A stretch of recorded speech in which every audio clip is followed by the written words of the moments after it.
भगवते वासुदेवाय। ओम नमो भगवते वासुदेवाय। ओम नमो भगवते वासुदेवाय। ओम नमो भगवते वासुदेवाय। ओम नमो भगवते वासुदेवाय। ओम नमो ओम नमो भगवते भगवते वासुदेवाय। ओम अज्ञानतिमिरान्धस्य ज्ञानाञ्जनशलाकया चक्षुरुन्मिलितं येन तस्मै श्रीगुरवे नमः। श्रीचैतन्यमनोभीष्टं स्थापितं येन भूतले स्वयं रूपा कदा मह्यं ददाति स्वपदान्तिकम्। वन्देऽहं श्रीगुरो श्रीयुतपदकमलं श्रीगुरून् वैष्णवांश्च श्रीरूपं साग्रजातं सहगण रघुनाथान्वितं सजीवम् साद्वैतं सावधूतं परिजनसहितं कृष्णचैतन्यदेवं श्रीराधा कृष्णपादान् सहगणललिता श्रीविशाखान्वितांश्च हे कृष्ण करुणा सिन्धो दीनबन्धो जगत्पते गोपेश गोपिका कान्त राधाकान्त नमोऽस्तु ते तप्त काञ्चन गौराङ्गी राधे वृन्दावनेश्वरी वृषभानुसुते देवी प्रणमामि हरिप्रिये वाञ्छाकल्पतरुभ्यश्च कृपा सिन्धुभ्य एव च पतितानां पावनेभ्यो वैष्णवेभ्यो नमो नमः। जय श्री कृष्ण चैतन्य प्रभु नित्यानंद श्री अद्वैत गदाधर श्रीवासादि गौर भक्तवृंद हरे कृष्णा कृष्ण कृष्णा हरे हरे हरे राम राम राम हरे हरे। ग्रंथराज श्रीमद् भगवद गीता की जय।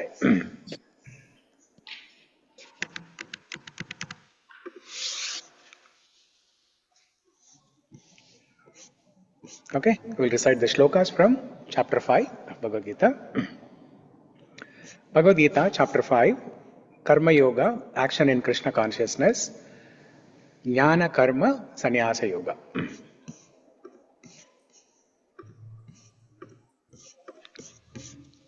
Arjuna Uvacha अर्जुन उवाच Sanyāsam Karmanam Krishna Punaryogam Cha Shamsasi सन्न्यासं कर्मणां कृष्ण पुनर्योगं च संशसि Yachreyayetayorekam Tanme Bruhi Sunishchitam. यस्यैतयोरेकं तन्मे ब्रूहि सुनिश्चितम्। Shri Bhagavan Uvacha हे भगवान। श्रीभगवानुवाच सन्न्यासकर्मयोगश्च निःश्रेयसकरा उभौ संन्यास सन्न्यासकर्मयोगश्च श्रेयासाकरौ उभौ तयोस्तु कर्मसन्न्यासात् कर्मयोगो विशेष्यते तयोस्तु कर्मसन्न्यासात् कर्मयोगो विशिष्यते। ज्ञेयस नित्यसन्न्यासी यो न द्वेष्टि न काङ्क्षति ज्ञेयास नित्यसन्न्यासी यो न द्वेष्टि न काङ्क्षति। निर्द्वन्द्वो हि महाबाहो सुखं बन्धात् प्रमुच्यते निर्द्वन्द्वो हि महाबाहो सुखं बन्धात् प्रमुच्यते। साङ्ख्ययोगौ पृथक् बालाः प्रवदन्ति न पण्डिताः साङ्ख्ययोगो पृथक् बालाः प्रवदन्ति नो पण्डिताः। एकमप्यास्थितः सम्यक् उभयोर्विन्दते फलम् एकमप्यास्थितः सम्यक् उभयोर्विन्दते यत् फलम्। साङ्ख्यै प्राप्यते स्थानं तद्योगैरपि गम्यते यत् संख्या प्राप्यते तद्योगैरपि एकं गम्यते। साङ्ख्यं च योगं च यः पश्यति स पश्यति एकं संख्या च योगं च यः पश्यति स पश्यति। सन्न्यासस्तु महाबाहो दुःखमाप्तुम् अयोगतः संन्यासस्तु महाबाहो दुःखमाप्तो अयोगतः। योगयुक्तो मुनिर्ब्रह्म न चिरेणाधिगच्छति योगयुक्तो मुनिर्ब्रह्मा न चिरेणाधिगच्छति। योगयुक्तो विशुद्धात्मा विजितात्मा जितेन्द्रियः योगयुक्तो विशुद्धात्मा विजितात्मा जितेन्द्रियः। सर्वभूतात्मभूतात्मा कुर्वन्नपि न लिप्यते युक्तात्मा कुर्वन्नपि न नैव लिप्यते किञ्चित् करोमीति युक्तो मन्येत तत्त्ववित् नैव किञ्चित् करोमीति युक्तो मन्येत तद्वित् पश्यन् शृण्वन् स्पृशन् जिघ्रन् अश्नन् गच्छन् स्वपन् स्वशन् पश्यन् शृण्वन् क्षिपन् जिक्रम् अस्वन् गच्छन् स्वपन् प्रलपन् विसृजन् गृह्णन् उन्मिषन् निमिषन्नपि प्रलपन् विसृजन् गृह्ण्यम् उन्निशन् निविशन्नपि इन्द्रियाणीन्द्रियार्थेषु वर्तन्त इति धारयन् इन्द्रियाणीन्द्रियार्थेषु कृष्ण कारयन् ब्रह्मण्यादाय कर्माणि सङ्गम् त्यक्त्वा करोति यः ब्रह्मत्या कर्माणि सङ्गम् त्यक्त्वा करोति यः लिप्यते न स पापेन पद्मपत्रम् इवाम्बसा लिप्यते लिप्यते स न स्वपेन पत्रम् पद्मपत्रम् निवम्बसा कायेन इवाम्भसा मनसा बुद्ध्या केवलैरिन्द्रियैरपि कायेन मनसा मनसा बुद्ध्या बुद्ध्या केवलैरिन्द्रियन् अपि केवलैरिन्द्रियैरपि योगिना कर्म कुर्वन्ति सङ्घम् त्यक्त्वात्मशुद्धये योगिनः योगिनः कर्म कुर्वन्ति कुर्वन्ति सङ्गम् सङ्गं त्यक्त्वा शुद्धये शुद्धये युक्तकर्मा फलं त्यक्त्वा शान्तिमाप्नोति नैष्टिकीम् युक्ता कर्म फलं फलं त्यक्त्वा त्यक्त्वा सन्तिम् शान्तिमाप्नोति आप्नोति नैष्ठिकम् नैष्ठिकीम् अयुक्तकामकारेण फले सक्तो निबध्यते अयुक्ता कर्मकारिण सक्तो फलासक्तेन निपद्यते सर्वकर्माणि मनसा सन्न्यस्यास्ते सुखं वशी सर्वकर्मणि मनसा सत्यन्ते सुखं वसि नवद्वारे पुरे देहि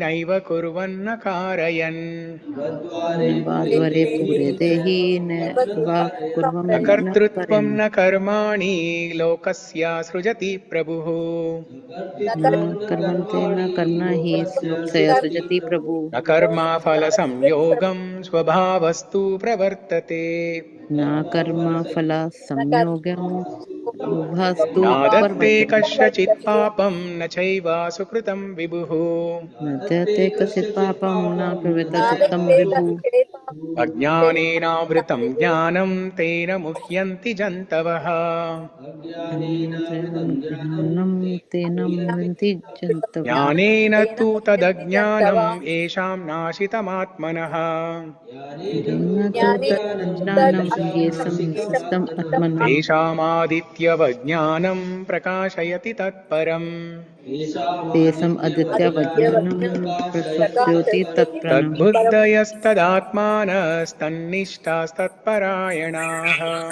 तद्बुद्ध्यास्तदात्मानः तद्बुद्ध्यास्तत्निष्ठास्तत्परायणाः गच्छन्त्य पुनरावृत्तिं ज्ञाननिर्धूतकल्मषाः गच्छन्ति पुनरावृत्तिं जनाना निर्धुतः कल्मषः विद्याविनयसम्पन्ने ब्राह्मणे गविहस्तिनि विद्याविनयसम्पन्ने ब्रह्मणे शूनि गविहस्तिनि चैव स्वपाके च पण्डिता समदर्शिनः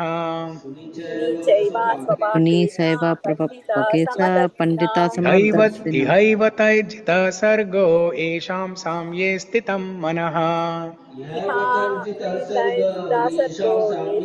यस्य निर्दोषं हि समं ब्रह्म तस्मात् ब्रह्मणि ते स्थिताः निर्दोषनं हि सनं ब्रह्म तस्मात् ब्रह्मणि न ते स्थितः प्रहृष्येत् प्रियं प्राप्य नोद्भिजेत् प्राप्य चाप्रियम् न प्रश्यते प्रियं प्राप्य नोद्विजेते प्राप्य प्रियम् स्थिरबुद्धिरसम्मूढो ब्रह्मविद् ब्रह्मणि स्थितः स्थिरबुद्धिर् स्थिरबुद्धिरसम्मूढो असम्मूढो ब्रह्मणि स्थितः बाह्यस्पर्शेव सक्तात्मा विन्दत्यात्मनि यत्सुखम् भयास्पर्शेत्युक्तात्मा विन्दे आत्मानि आत्मनि स यत् यत् सुखम् ब्रह्मयोगयुक्तात्मा सुखमक्षयमश्नुते ब्रह्मयोगयुक्तामा ब्रह्मयोगयुक्तम् सुखम् अक्षयम् ये हि अश्नुते सम्पर्शजा भोगा दुःखयोनय एव ते ये हि हि समस्पर्शाय संस्पर्शजा भोगा सुखयोनि आद्यन्तवन्तः कौन्तेय न तेषु रमते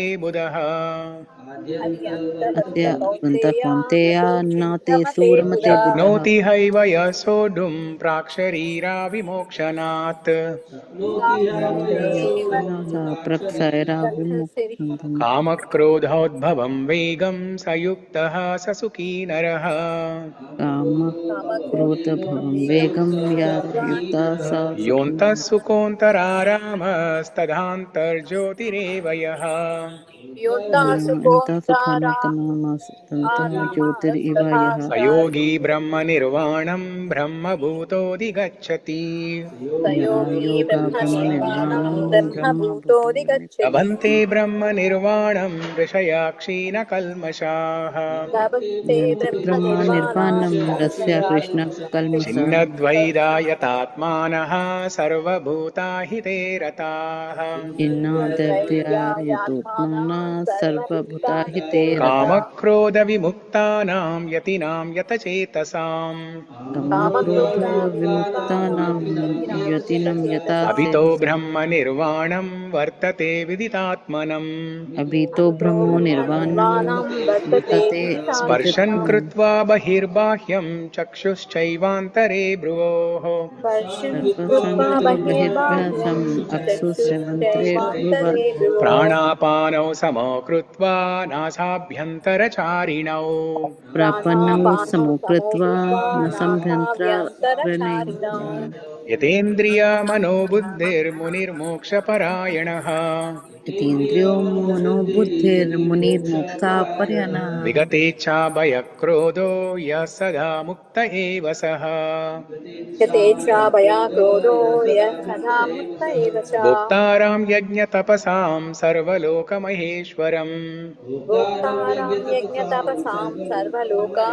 सुहृदं सर्वभूतानां ज्ञात्वा मां शान्तिमृच्छति हरे कृष्णा कृष्ण कृष्ण हरे हरे हरे राम राम राम हरे हरे कृतराज श्रीमद् भगवद गीता की जय ओके हरे कृष्णा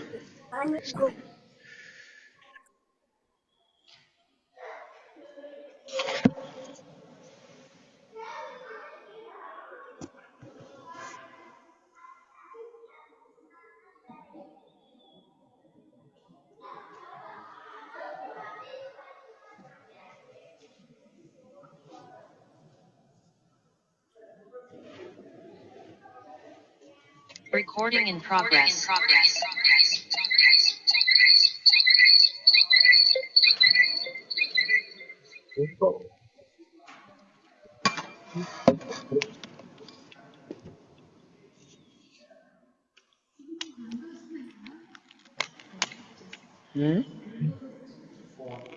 ఒకటి ఫోన్ నుంచి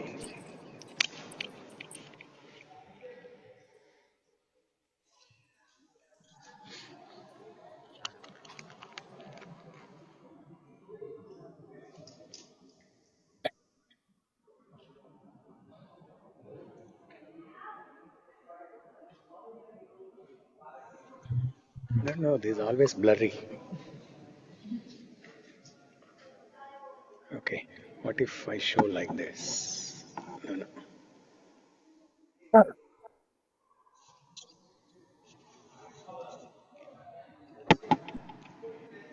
Still blurry? Whether it is front camera, back camera, both are blurry. I don't know why.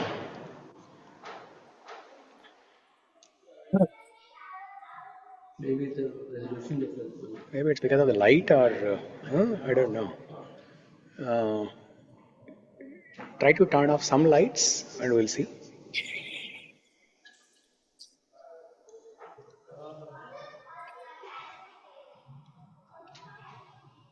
Still the same.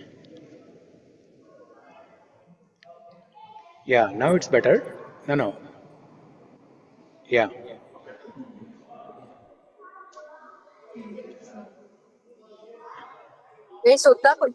Yeah. Anyway, we'll see. I didn't bite. Take some extra.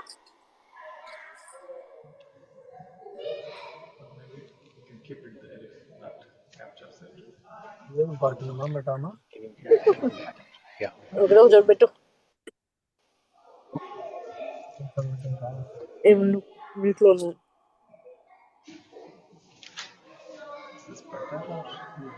Yeah, I think it's captured. You can move. You can move. Yes, yes. Yeah, very good. You can scoot out. Maybe you can. You can. You both can move here. Yeah.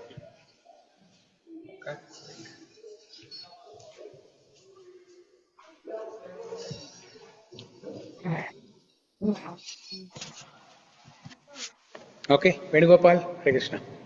Hare Krishna. Okay, so last week, where did we stop? 5.21 or 21? 20 we did. 20, yeah? Okay, so 18, 19, 20 we discussed.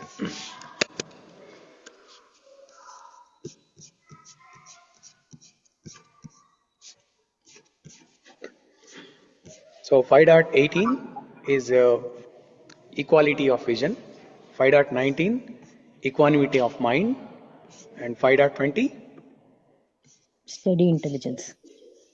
steady intelligence. Yes, Sri Lakshmi, very good. Steady intelligence. Your intelligence is very steady. Prabhuji, I've seen the notes, Prabhuji. Yeah, whatever. Yeah. If it is not there in Mastak, it should be in Pustak. At least it should be in Pustak.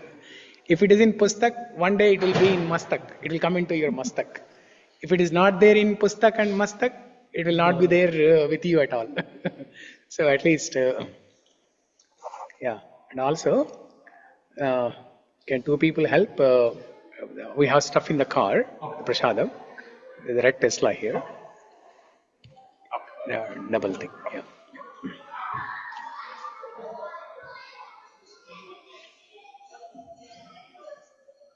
Yeah. So what else did we discuss last week? Any points?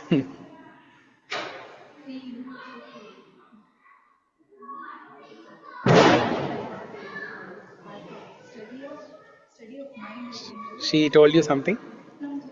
Oh, you joined. Sirisha, మీరు join అయ్యారు కదా last week online join అయ్యారా లేదా ఇదే first okay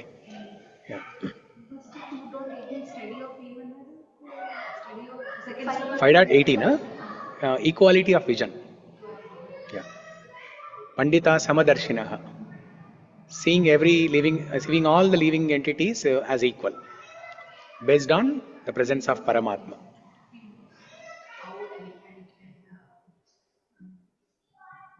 Dog. So there is a Brahmana, Shudra, and cow, elephant, dog eater, all these things. So irrespective of what's the mode, in which mode the people are in, or which mode the animals are in, we should treat them equal. We should treat them equal based on the presence of Paramatma. Because Paramatma is the same, whether it is an animal, human being, Brahmana, Shudra, Kshatriya, Vaishya. Paramatma is same in all the living entities. Hare Krishna. So based on the presence of Paramatma, we should consider every living entity as equal. There's a famous Annamacharya Kirtan also, right? That says, Brahma Mukkate, Para Brahma Mukkate, Para Brahma Mukkate, Tandanana Hari, Tanana Bada Tandanana, Nindara Nidrinchu Raju Okate. So it's the same meaning. The same shloka, 5.18, in the Annamacharya Kirtana, basically, Annamacharya says that the person who is very rich, even if he is a king, all he has to do is eating, sleeping, mating, and defending. And the kind of bed that he uses, it is just for sleeping. And even a poor person, even though he is sleeping on the floor, but the functionality is the same. The function is the same, sleeping only. So whether it is the richest king or the poorest Brahmana who is sleeping on the floor, they are doing the same function. So that way, they both are equal. Yeah. based on the presence of Parabrahman. Brahmam okkate, Parabrahmam okkate. Okay? So, what else? What else did we discuss? हरे कृष्णा. तो आप हिंदी बोलते हैं या? हाँ? You can understand English also. Okay. If you are comfortable, you sit there. Otherwise, you can sit on the chair also. Yeah. आप chair पे भी बैठ सकते हैं. Okay. Yeah. So what else did we discuss last week? 5.18, 19, 20. Equanimity of mind, steady intelligence, equality of vision. So we talked about these three things: vision, mind, and intelligence. Yeah. Don't disturb success and failure. Sri Lakshmi, 1 second. Every atom has, every material is made of Paramatma. Yeah. So Paramatma enters into every atom. Yeah. Shankaracharya story. We discussed Shankaracharya's story, how he met with Lord Shiva. Lord Shiva was in disguise in a different form, in the form of a Chandala who was carrying 4 dogs with him. Yes, we discussed that story. Sri Lakshmi? Yeah, equanimity of mind. Don't disturb for the success or the failure. Be steady. The study of Okay. mind is important. Yeah. Okay. So talking about equanimity of mind, right? There is a shloka from 12th chapter.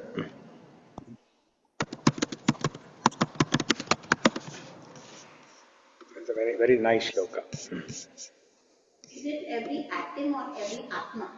Atom. Even non-living atom? Yes. For example, this table. There are so many atoms in the table, right? Paramatma is present in every single atom. If Paramatma decides to leave from these atoms, you cannot see this table. The table will disappear. That's something new. Yeah. So this is how the sages who achieve siddhis, right? You know, after long tapasya and meditation, they achieve siddhis, ashtasiddhis. Anima, Lagima, they can become smaller than the smallest, bigger than the biggest. They achieve these mystic powers. They can teleport things from a different place to the current place, or from the current place to a different place. For example, this remote, they can teleport this from here to somewhere else, or they can make it disappear completely, or something that you don't see right now, they can make it manifest. So how is this possible? This is all through Paramatma communication. So based on their intense meditation on Paramatma, they can enter into a state called Turiya, which is the 3rd dimension. We can only see 2 dimensions. Okay?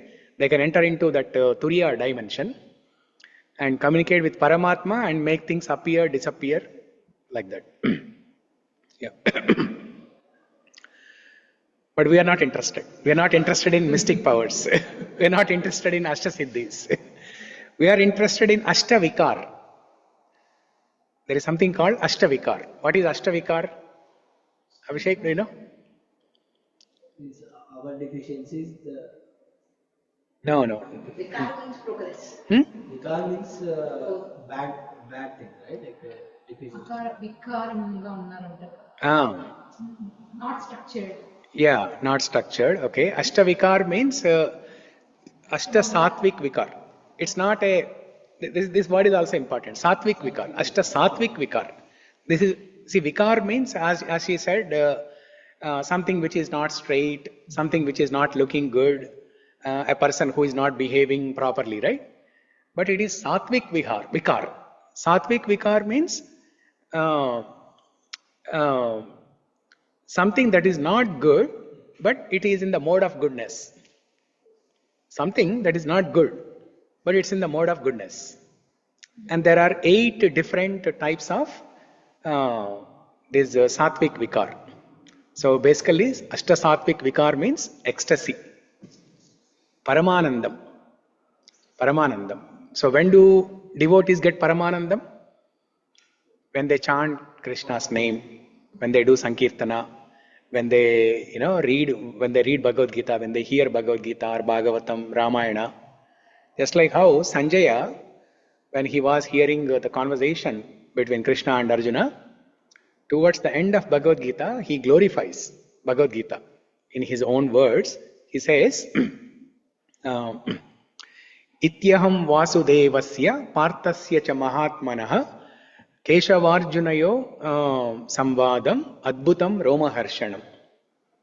He says, the conversation between Keshava and Partha, Krishna and Arjuna, is very wonderful, Adbhutam. Romaharshanam. I'm getting goosebumps. Okay?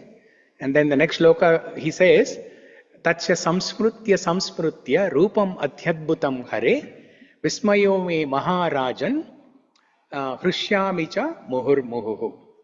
He says, as I see this wonderful form of Krishna, Tatsya samsmrutya, as I recall. Samsmrutya means, as I recall this wonderful form of Krishna. Tatsya samsmrutya rupam atyadbhutam hare. The rupam of Hari, the wonderful form of Hari. As I recall his form, what happens?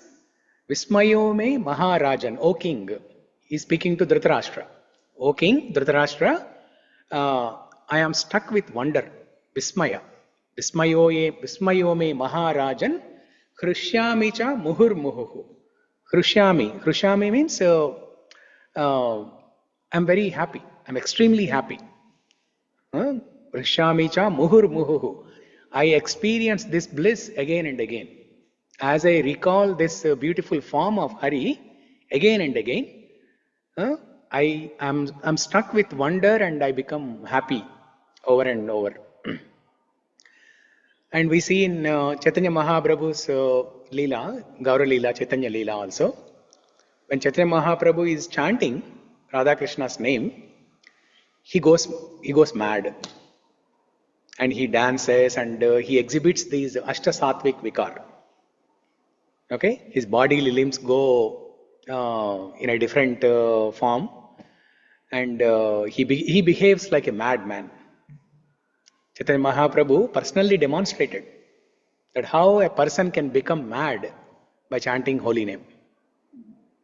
And the most famous Jagannath pastime also, right? We see Jagannath pastime. So,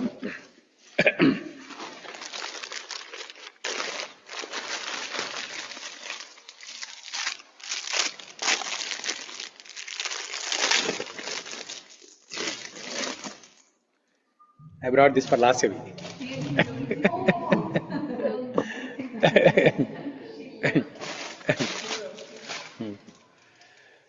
So, as you can see, this is an exhibition of Ashta Satvik Vikar. When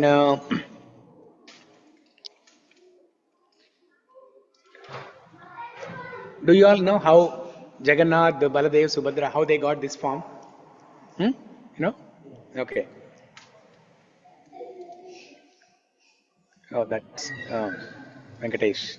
Yeah, Hare Krishna. So one day in Dwaraka, when all the queens of Krishna, when they were talking to each other, they were wondering why Krishna is always so absorbed in the thoughts of Vrindavan or in the thoughts of Radharani. No, they don't say that. Why Krishna is absorbed into something and he kind of looks very lost. So they all ask Rohini. Rohini, who is the mother of Balaram. Then Rohini, she wants to tell that all the queens, they ask, can you describe the pastimes of Krishna in Vrindavan? Okay. But then Rohini says, yes, I will explain you the pastimes of Vrindavan and why Krishna is so absorbed and he always looks like he's kind of lost somewhere. But on a condition. When I am narrating this, Krishna and Balaram should not hear this. Okay? And then she asks somebody to be at the doorstep. Who is that? I think this is Subhadra. Huh? Subhadra. Correct, Subhadra. Correct. Yeah, Subhadra. So Subhadra is guarding at the doorstep so that Krishna and Balaram will not enter into the room. Because if they hear all these leelas of Krishna in Vrindavan, then they will go mad and they may not even stay in Dwaraka. So fearing that, Rohini wanted to keep Subhadra at the doorstep. Then Rohini starts explaining, and for a long time they are all inside the room, and Subhadra is at the doorstep. Krishna and Balaram, who are outside, they are wondering what's happening inside. So then they come near the doorstep, and meanwhile Subhadra already, she's hearing something right from the conversation. So she's already kind of becomes mad, and then when Krishna and Balaram also enter the room, they hear these pastimes, and Krishna, Balaram, Subhadra, they all exhibit these Ashta Sattvic Vikar. Their bodily limbs, they go like a person who has, they become shortened, and then as you can see in the form here, right, their eyes become widened. All these abnormalities. Vikara means, in English, the word is abnormality. Something normal is sakar. Something which is not normal is vikar, abnormality. So they exhibit all these abnormalities, and their entire form becomes, disrupted. So then, and Narada Muni, he was just walking by, and Narada Muni sees Krishna, Balaram, Subhadra exhibiting these abnormalities, and then he relishes this form. Narada Muni, he likes this form. He likes this form of Jagannath, Baladev, and Subhadra because it's a special form. Generally, when Krishna's deity is straight and everything is looking good, that's the most people relish that form. But pure devotees, they relish any form of God. They relish anything that is connected to God. So Narada Muni likes this form of God, and then he requests Jagannath or Krishna in the form of this Jagannath form to give a promise that Krishna should give darshan in this form to the entire loka. So then Krishna makes a promise to Narada Muni saying that I'll appear on Nilachal hill in this special form. In this form I will give darshan to the entire universe. Yeah. So this is Ashta Sattvic. We are interested in Ashta Sattvic Vikar, not Ashta Siddhis. So why did we go there? I think Mataji asked whether every atom. Every atom, correct. Yeah. Yeah. Okay, so today we'll discuss. Oh yeah, then I went to chapter 12, right? If you look at this verse, Tulya Nindastu Termauni. Let me share my screen here. Chapter 12, 18 and 19. Samashatrau cha mitre cha tadha manapamanayo shitoshna sukha dukkeshu samasanga vivarjita tulya nindastu termauni santushto yena kenachit aniketa sthiramatir bhaktiman me priyo naraha. So what does the translation say here? So Rakesh, can you read this translation? One who is equal to friends and enemies, who is equipoised in honor and dishonor, heat and cold, happiness and distress, fame and infamy, who is always free from contaminating association, always silent and satisfied with anything. who doesn't care for any residence, who is fixed in knowledge, and who is engaged in devotional service. Such a person is very dear. Yeah. So we learnt all these things from 5.18, 19, 20, those three shlokas. Especially Tulya Ninda, Stutir Mauni. Ninda and Stuti. Stuti means praise. Stuti comes in, in Vishnu Sahasranama. Stavyastava priya stotram stuti stotarana priyaha. Lord Vishnu, he is very dear to the praises of the devotees. Okay? So stuti is praising. That's why we have so many stotrams which are glorifying the Lord. And ninda means dishonor. Stuti is honor, ninda is dishonor. So tulya. Tulya means balanced. A mauni or muni, mauni comes from the root word muni. And a person who is exhibiting the qualities of muni is called mauni. Sorry. Muni comes from the root word mauni, which is nothing but maunam. Maunam means one who is always silent. And a person who has this quality of silence is called muni. So muni comes from the root word mauni or maunam. So a saintly person, a sage, a muni, is always balanced in both honor and dishonor. Tulya ninda stutir mauni. Santushto ena kenachit. And he is not unhappy. If somebody insults him, he is not unhappy. He is always happy. Aniketa stira matir. Stira matir, that's the steady intelligence. We discussed in 5.21, right? Steady intelligence. Bhaktiman me priyo naraha. Such person is very dear to me. Krishna is saying, Bhaktiman me priyo naraha. Of all the men, such person who is equipoised in honor and dishonor, and who is not disturbed when someone insults him, such person, and who has steady intelligence, stira matir, he is dear to me. So in this context, there is a story of Vidura. Vidura, we all know, he is the brother of Dhritarashtra, and he is the minister. He is the minister and the chief advisor to Dhritarashtra. So whenever Dhritarashtra is in doubt, he would call Vidura and ask for some suggestion. So he is advisor, counselor. So one day, he calls Vidura for some piece of advice, and Vidura was explaining that the war was about to begin. At that time, Vidura tells Dhritarashtra that you should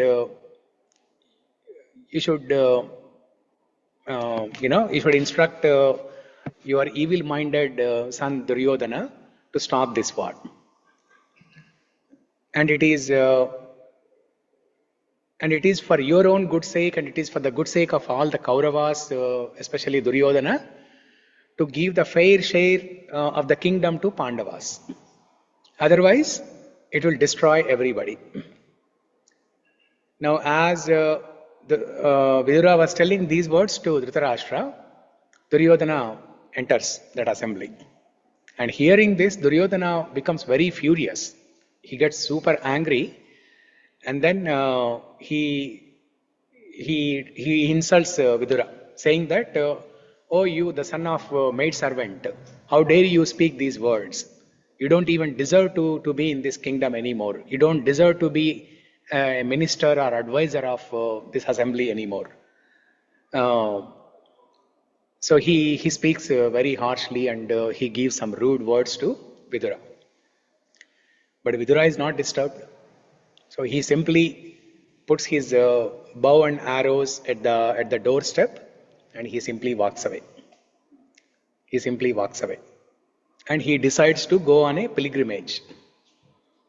So he will go and visit all the different holy places, different temples and different dhams. That is all described in Srimad Bhagavatam, 3rd canto. So he takes this opportunity to focus on Śrī Krishna more and visit all the holy places. If an ordinary person is in that situation, so how will they react? They will get disturbed. They will also get angry, and they will retaliate with rude words back to Dhritarashtra or Duryodhana, and then there will be a big quarrel between them, which disturbs even this person also, right? You know, Duryodhana anyway, he's an evil-minded person. But a person who is not evil, if he retaliates, if he also gets angry and retaliates, it is disturbing him. The other person, the evil-minded person, he's evil and he's disturbed. But if this good person also gets angry and retaliates, it disturbs his peace of mind. So Vidura did not do that. Even though he was insulted, Ninda, but he maintained equilibrium. And then he simply walked away without saying anything. He simply walked away and he went on a pilgrimage. And when he was in pilgrimage, that is when the war happened. And then after the war ended, then he comes back from the pilgrimage. When Yudhishthira and everybody, they receive him very, very nicely. So like that, there are many stories from Bhagavatam, from Puranas. We can learn how these great sages exhibited these qualities of equilibrium, equanimity of mind, steady intelligence. So in the situation that Vidura was in, both are needed. Stiramati and the equilibrium of mind as well as the steady intelligence. Both are needed. If the steady intelligence is not there, then he will not know what to do. And if he doesn't have equanimity of mind, then he will be disturbed. He'll be disturbed. So first of all, he should be able to control his mind, and he should not retaliate. And also he should know what he should do. That is steady intelligence. If he has steady intelligence, Thiramati, only then he can take the right course of action. So that's what Vidura did. So Tulyaninda Stutir Mauni Santushto Ena Kenachit Aniketa Sthiramatir Bhaktiman Me Priyo Naraha. So now. Intelligence makes us equality of mind. Study intelligence may help us to have a equality of mind. Correct. Yeah.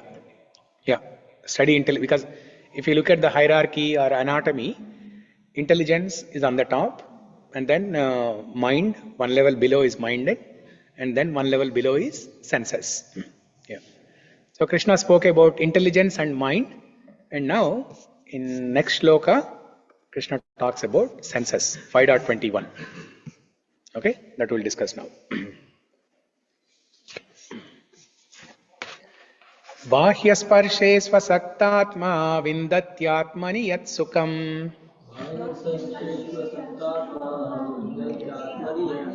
सब्रह्मयोगयुक्तात्मा सुखमक्षयमश्नुते.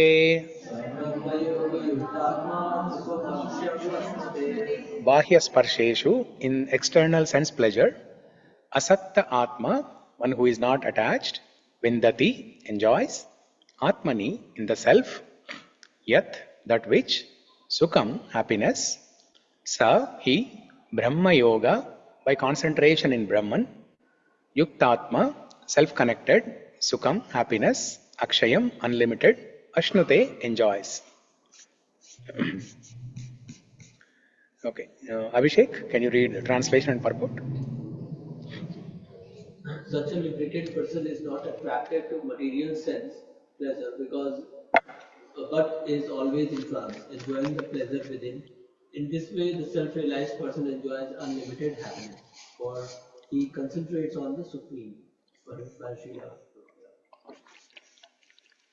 Sri Aruණacharya, a great devotee of Krishna consciousness, Yad Avadi Mahamacheta Krishna Adar Vande Nava Rasa Dhamanya udayatam rantum ase tad avadi bat nari sangame samrayamane bhavati mukha vikaraha sustu nisti vanamcha.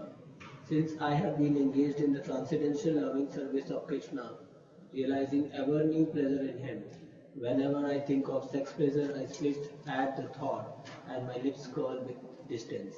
A person in Brahma Yoga or Krishna consciousness is so absorbed in the loving service of Lord that he loses his taste for material sense pleasure altogether. The highest pleasure in terms of material of matter is sex pleasure. The whole world is moving under its spell, and a materialist cannot work at all without this motivation. But a person engaged in Krishna consciousness can work with greater vigor without sex pleasure, which he avoids. That is the test in spiritual realization. Spiritual realization and sex pleasure go ill together. A Krishna conscious person is not attracted to any kind of sense pleasure due to his being a liberated soul. Bahyasparshe svasaktatma vindatyatmani yat sukham tad sabrahma yoga yuktatma sukham akshayam ashnute. So here Krishna is explaining about how a liberated person, a saintly person, a yogi or a sage, how they control their senses and how they are not attracted to the external sense objects, but still they find happiness within. They find happiness within. So, in the material world, everything that we do it because we want to be happy. Okay, anything that you do, whether you study, you get a job, you marry, you get children, you go on vacation, you buy homes, you do anything. It's all because of getting happiness. Happiness is the motivator, is the one and only one motivator behind everything that we do. That's the one and only one motivator. Okay?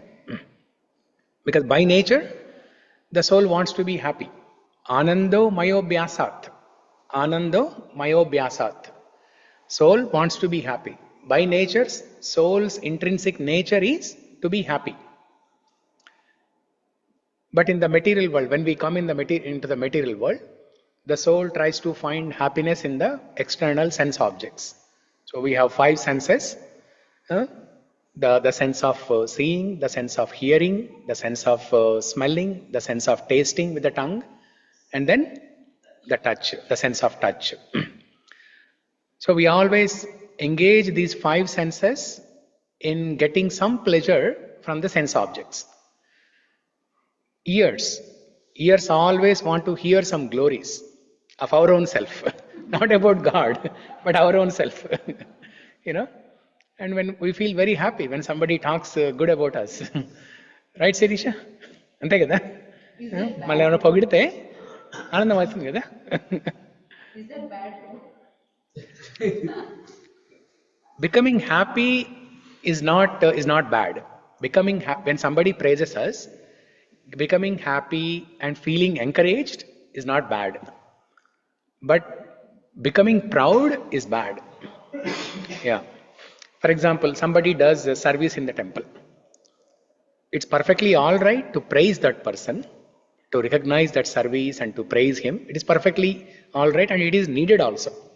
Especially in the beginning stage, it is needed. So that, entakar chustunaru? Ent Sudhakar nuvvemi ivattleda appreciation emi ivattleda intla? You're not giving any appreciation to Jyoti? Ashtotraleda? Good. In the beginning stage, it is needed. Some kind of recognition, appreciation is needed so that the devotee feels encouraged. He feels happy and feels encouraged to do more service. But when we give appreciation, when we recognize that service, that devotee should not feel proud. Oh, they are recognizing me, they are praising me, I am doing this. He should not feel proud that without me, this service is not even possible. If I don't cook in the kitchen, nobody can cook. People cannot even eat prasadam. So we should not become proud like that. So feeling happy is good. No problem with that. So like that, different senses, they have different desires to get satisfaction or pleasure from the external sense objects. When you say that when we are happy, then proud should not come. Yeah. So why the proudness will come? Which is like happiness is a good thing, but what makes a person to make it proud? Ego. What makes a person proud? For that happiness. Oh. So we have these impurities. The impurities are the mentality of doership, the mentality of controllership, the mentality of ownership, the mentality of enjoyership. We think we are the doer. We think we are the controller. We think we are the owner. We think we are the enjoyer. So because of these impurities, we get proud. When somebody says that you have cooked very nicely today, then immediately we think that I am the doer. I am the doer. Then they become. We should always say it's all kripa. Yeah. So we should just understand that I am just an instrument. I am just an instrument. So I'm the doer, but I'm not the only doer. Last week we discussed, right? There are at a high level, there are three types of doers.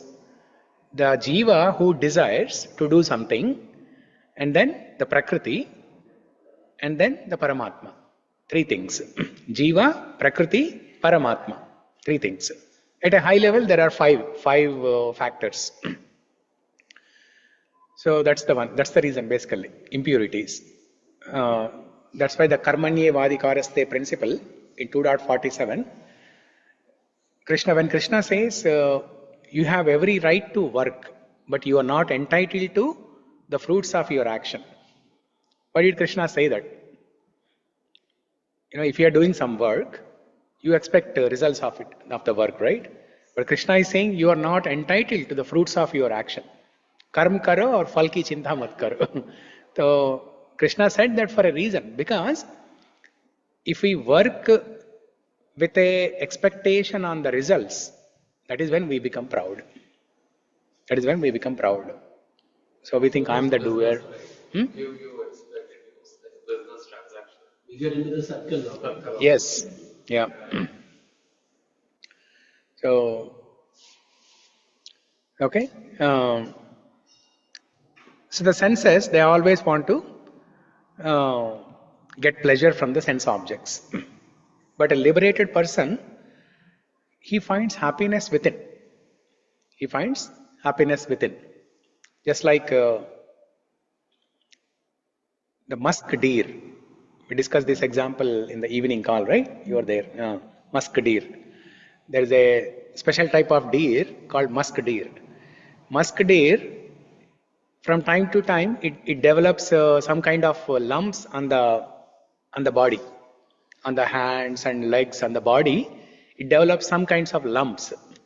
Okay, and those lumps they produce nice fragrance. But the deer does not know where the fragrance is coming from. The deer thinks the fragrance is coming from some faraway place. And it keeps running. It keeps running, chasing after that fragrance. But as the deer is running, the fragrance still keeps coming because it's coming from the deer's own body. And the deer keeps on running forever. For a long distance, the deer keeps on running. Just searching for that object which is giving that fragrance. The deer thinks that in a far away distance there is a tree. There is a tall tree that is giving fragrance, and the deer keeps running. And as soon as the deer reaches that tree, the fragrance is not coming from there. Then the deer looks at another object and thinks that maybe the fragrance is coming from somewhere else. then the deer goes in that direction.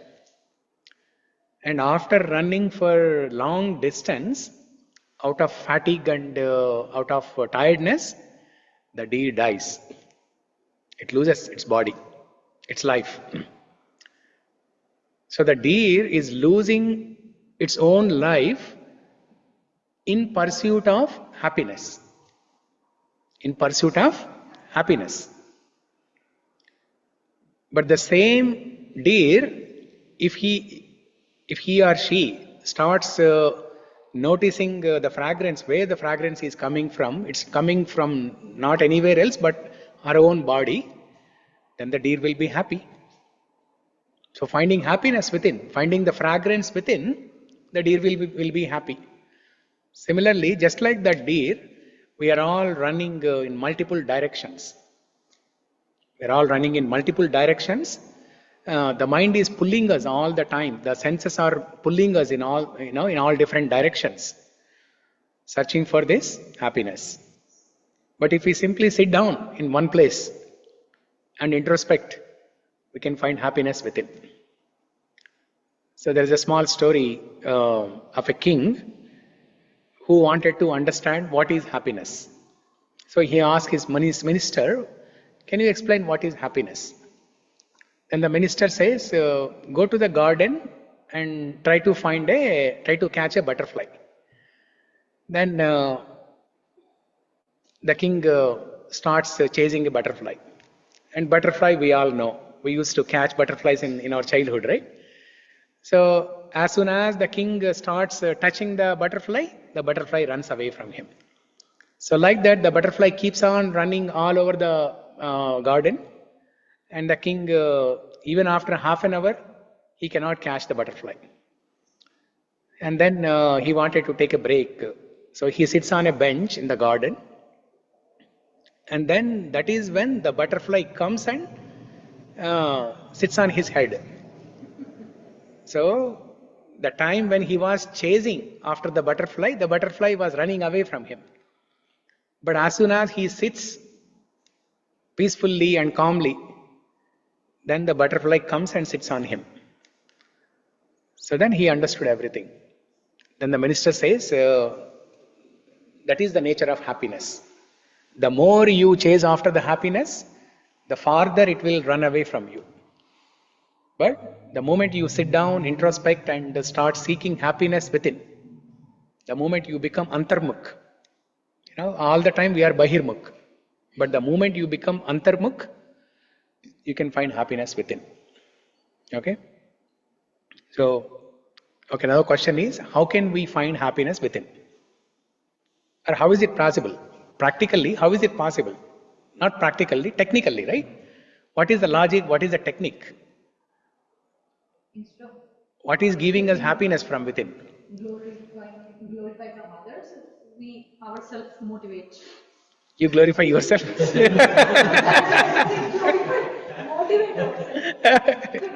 Rajadi Rajam, Rajamartanda. I am the king. I am the queen. Like suppose if I like eating sweets, I will get happiness. How can I get within happiness? So that's very difficult, right? Maybe share Yeah. sweet as prasadam with others. So if you get happiness on eating sweets, But how can the question is, how can I get happiness without eating sweets? So you're telling that to me? Because I like sweets. Yeah. We will come to that. But before that, what is the technique? How is it working? What is the logic behind this principle that you can find happiness? On external things, it depends on your own mind thinking. So being satisfied. But there has to be something, right? There has to be an object that is giving us happiness. Being satisfied and knowing like Paramatma is within us, right?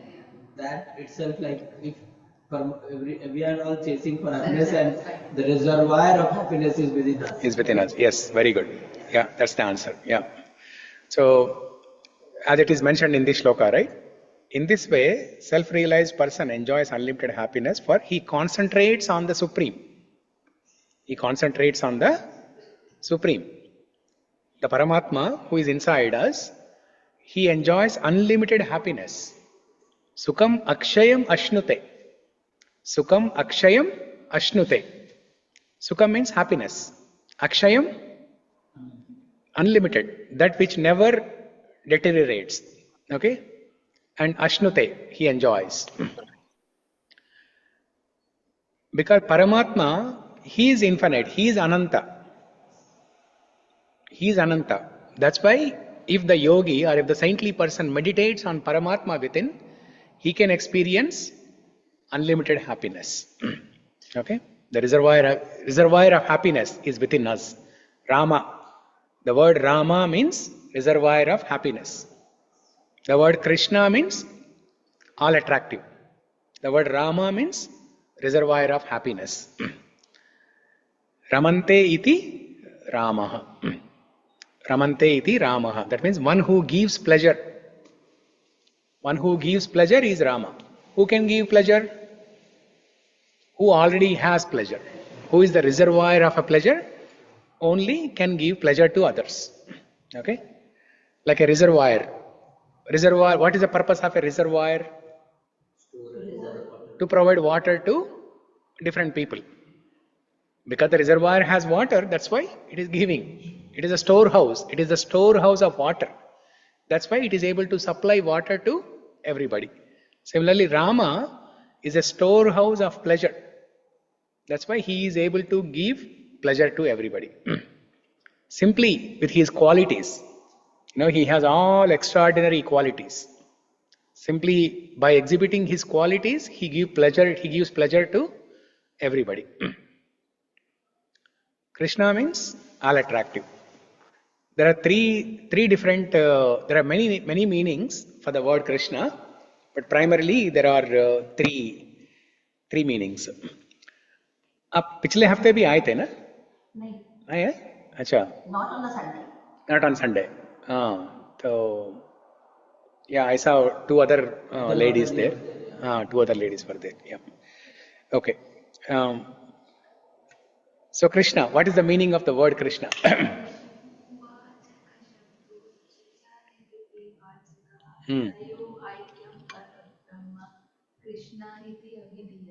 Yeah. Correct. So what is the meaning? This is from Mahabharata. Yeah. And as you said, Rama is like a reservoir of happiness. Not exactly remembered, but I read this sloka every day. Yeah. So what's the meaning of the word? That is one meaning, all attractive, which is defined in that sloka from Mahabharata. Krishi bhuva chako shabdaha.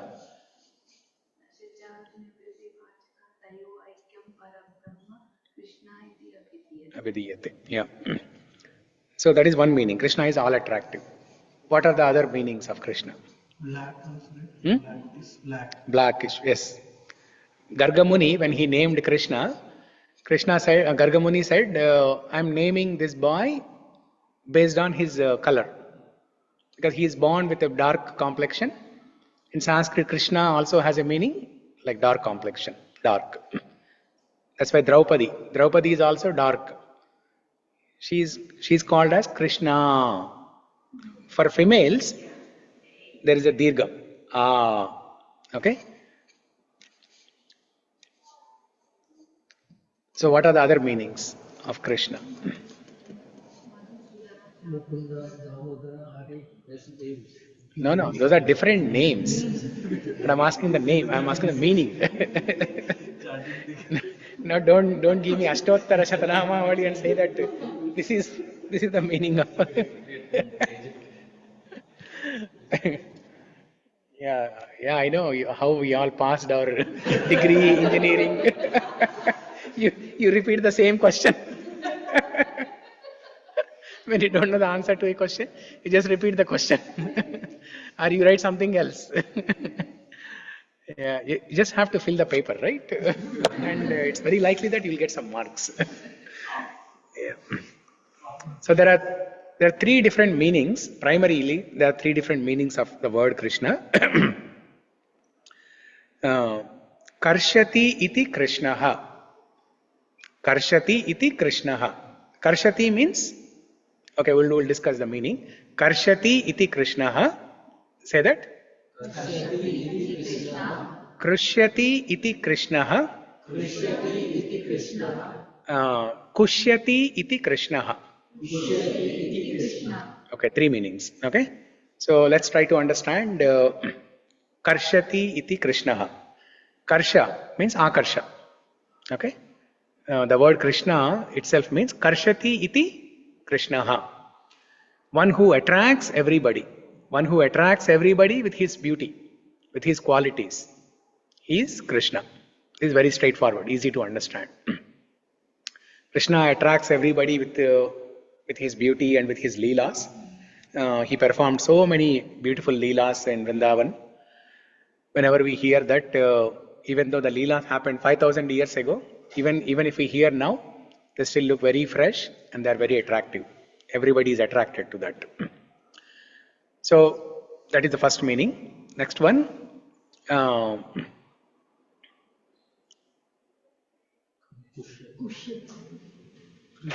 Karshati. Karshati iti, that is akarsha, right? Yeah. Then Krushyati. Krushyati iti Krishnaha. Krushyati. Krushi means what? Farming. Correct.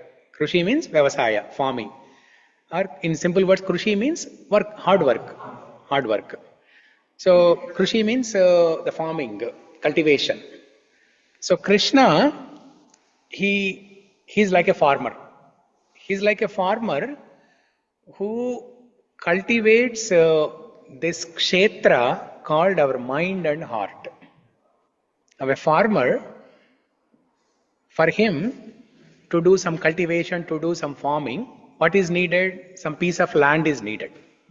Okay, some piece of land is needed. Here, Krishna, when we say Krushyati iti Krishnaha, so he is a farmer. But what is the land where he is doing the cultivation or farming? That is our heart and mind. Our heart is filled with anarthas, impurities. And Krishna removes all those anarthas. They are all like weeds. All the anarthas in our heart and mind, they are like weeds. Just like a farmer, before he puts any seeds into the soil, what does he do? He removes all the unwanted weeds. Okay? In the beginning of the spring season, before he puts the new seed, They plow the land. they plow the land. They plow the land so that all the weeds and unwanted things will be removed first, and then they water and then put some seeds and then again water, and that's how the seeds will grow into some plants and trees, which will produce vegetables, fruits, flowers, grains, etc. So similarly, right now our heart is very barren. It's completely barren. Now Krishna has to make it fertile. So Krishna will cultivate this land by plowing all these anarthas away. Kama, Krodha, Moha, Mada, Motsarya, Lobha. So recently I heard a acronym for this Kama, Krodha, Lobha, Mada, Moha, Matsarya. Pride, anger, greed, illusion, lust, all these things, right? Pagli. Pagli. P-A-G-L-I. Pagli. It's a Hindi word, Pagli, written as P-A-G-L-I. P for pride, A for anger, G for greed, L for lust, I for illusion. Pagli. There's one more missing. What is that missing? Envy, yeah? Envy is missing. You can also add I before... You can add at the end. Yeah. It still becomes Pagli. Yeah. The word ugly is mad, so these all things are mad. Yeah, these are all mad things. These things will make a person mad. These things will make a person mad. That's why Pagli. So if you don't remember these different words, just remember Pagli. And you will remember these different six anarthas. So Krishna plows the land of our heart and makes it fertile. And then he will plant a seed called Bhakti Lata Bij. He plant a seed called Bhakti Lata Bij. Bij means seed. So he will plant a seed of bhakti in our heart. And then he will water it. He will water it and nourish it. How? What is the process of watering and nourishing? Shravanam. Shravanam. By hearing, by constant hearing. By constant hearing, that seed gets nurtured and watered. And then it will go into Lata. Lata means creeper. Creeper, and the creeper will turn into tree, plant, big thing. Hare Krishna. So this is the process of Krishi. That's why a person, a farmer, his occupational duty is called as Krishi. Krishi Goraksha Vanijyam Vaishya Karma Swabhavajam. Krishna explains in 18th chapter what are the different functions of a Vaishya. Vaishya does Krishi Go Raksha Vanijyam. Krishi means Vyavasayam, farming. Go Raksha, cow protection. Vanijyam or Vyaparam, business. Krishi Go Raksha Vanijyam. Vaishya Karma Swabhavajam. These are the different activities of a Vaishya. So, Hare Krishna. So that's why the meaning, one meaning of the word Krishna is Krushyati. Krushyati iti Krishnaha. There's a third meaning. Kushyati iti Krishnaha. Kushi. What is Kushi? Happiness. One who makes everybody happy. One who is all happy, first of all. One who is happy all the time. And one who gives happiness to everybody. That's why he is Kushyati iti Krishnaha. So these are three meanings. What are the three meanings again? Karshyati iti Krishnaha. Krushyati iti Krishnaha. Kushyati iti Krishnaha. Three meanings. So a yogi, so in the context of this shloka here, right? 21, 5.21. A yogi who concentrates on the Supreme, that he is the reservoir of happiness. Kushyati iti Krishnaha. He is happy and he gives happiness to everybody. And Krishna is happy all the time, no matter what the situation is. Whether it's a happy situation or distressful situation, he's always happy. When Vasudeva was carrying Krishna in the basket, as soon as Krishna was born, Vasudeva wanted to shift the baby Krishna from Mathura, from that prison house to Vrindavan. So when Vasudeva was carrying Krishna in that boat, or Sarita, she drew a nice painting of this Krishna Janma Leela. So when Vasudeva was carrying, if you look at the external circumstances, there was a heavy rain and there was thunder, and the Yamuna was overflowing. It was completely dark. So the external circumstances were very unfavorable. But Krishna was smiling in that basket. Krishna was smiling in that basket. So like that, Krishna is always happy, no matter what that's the scene. Correct. Yeah, there's no basket, but better than basket is his arms. So he's happy. He's smiling and happy. And Krishna wants us to be happy like that. No matter what the situations are, Krishna wants us to be happy like that. That was one of the previous shlokas in this chapter. Padma Patram Ivam Basa. What was the shloka?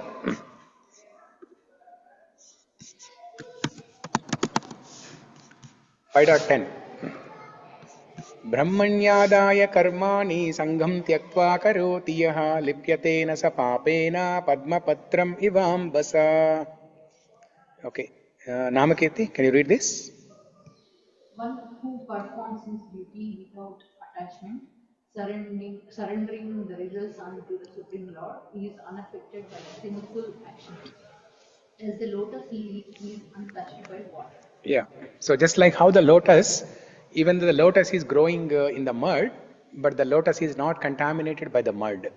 It's always beautiful, very a lot of fragrance from the lotus. It's never touched by the, it's never contaminated by the mud. Similarly, we should be happy. No matter what the external situations are, we should be happy. Hmm? Purport, not required.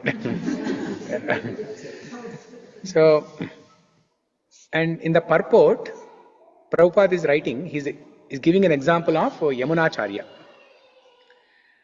Yamunacharya is the guru of Ramanujacharya. Yeah, guru of Ramanujacharya. So, Yamunacharya, he's telling that, Yadavadi mama cheta Krishna padara vinde navanava rasa dhamna udatyam rantumasit tadavadi batanari sangame smaryamane bhavati mukha vikara sushtu nishtavanam cha nishtivanam cha. So Yamunacharya says, since I have been engaged in the transcendental loving service of Krishna, realizing ever new pleasure in him, whenever I think of sex pleasure, I spit at the thought and my lips curl with distance. So even saintly persons, even if they get thoughts, bad thoughts like that, but they don't contemplate on that. That's the difference between a saintly person and an ordinary person. The thoughts keep coming to everybody because you cannot stop the thoughts. They keep coming based on the past impressions. They keep coming. There are vasanas, impressions from the past life, so they keep coming. Not just the one life before, but millions of lifetimes from the past. They keep coming. So the difference between a saintly person and an ordinary person is, saintly person, he is not disturbed by those bad thoughts and he does not contemplate. He does not think about those thoughts. He does not dwell on those thoughts. Whereas an ordinary person, as soon as a thought comes into our mind, they keep thinking about it, they dwell on it. There was a story I discussed with somebody, either from this group or another group.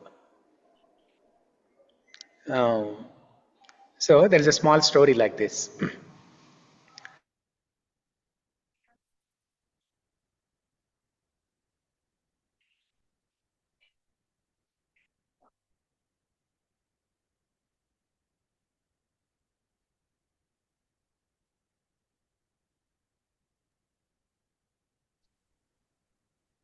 Hare Krishna, Prabhuji.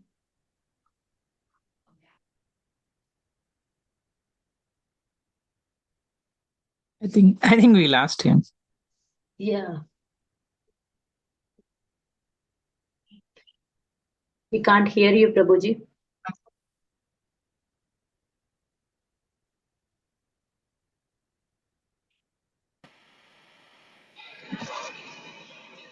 Yeah.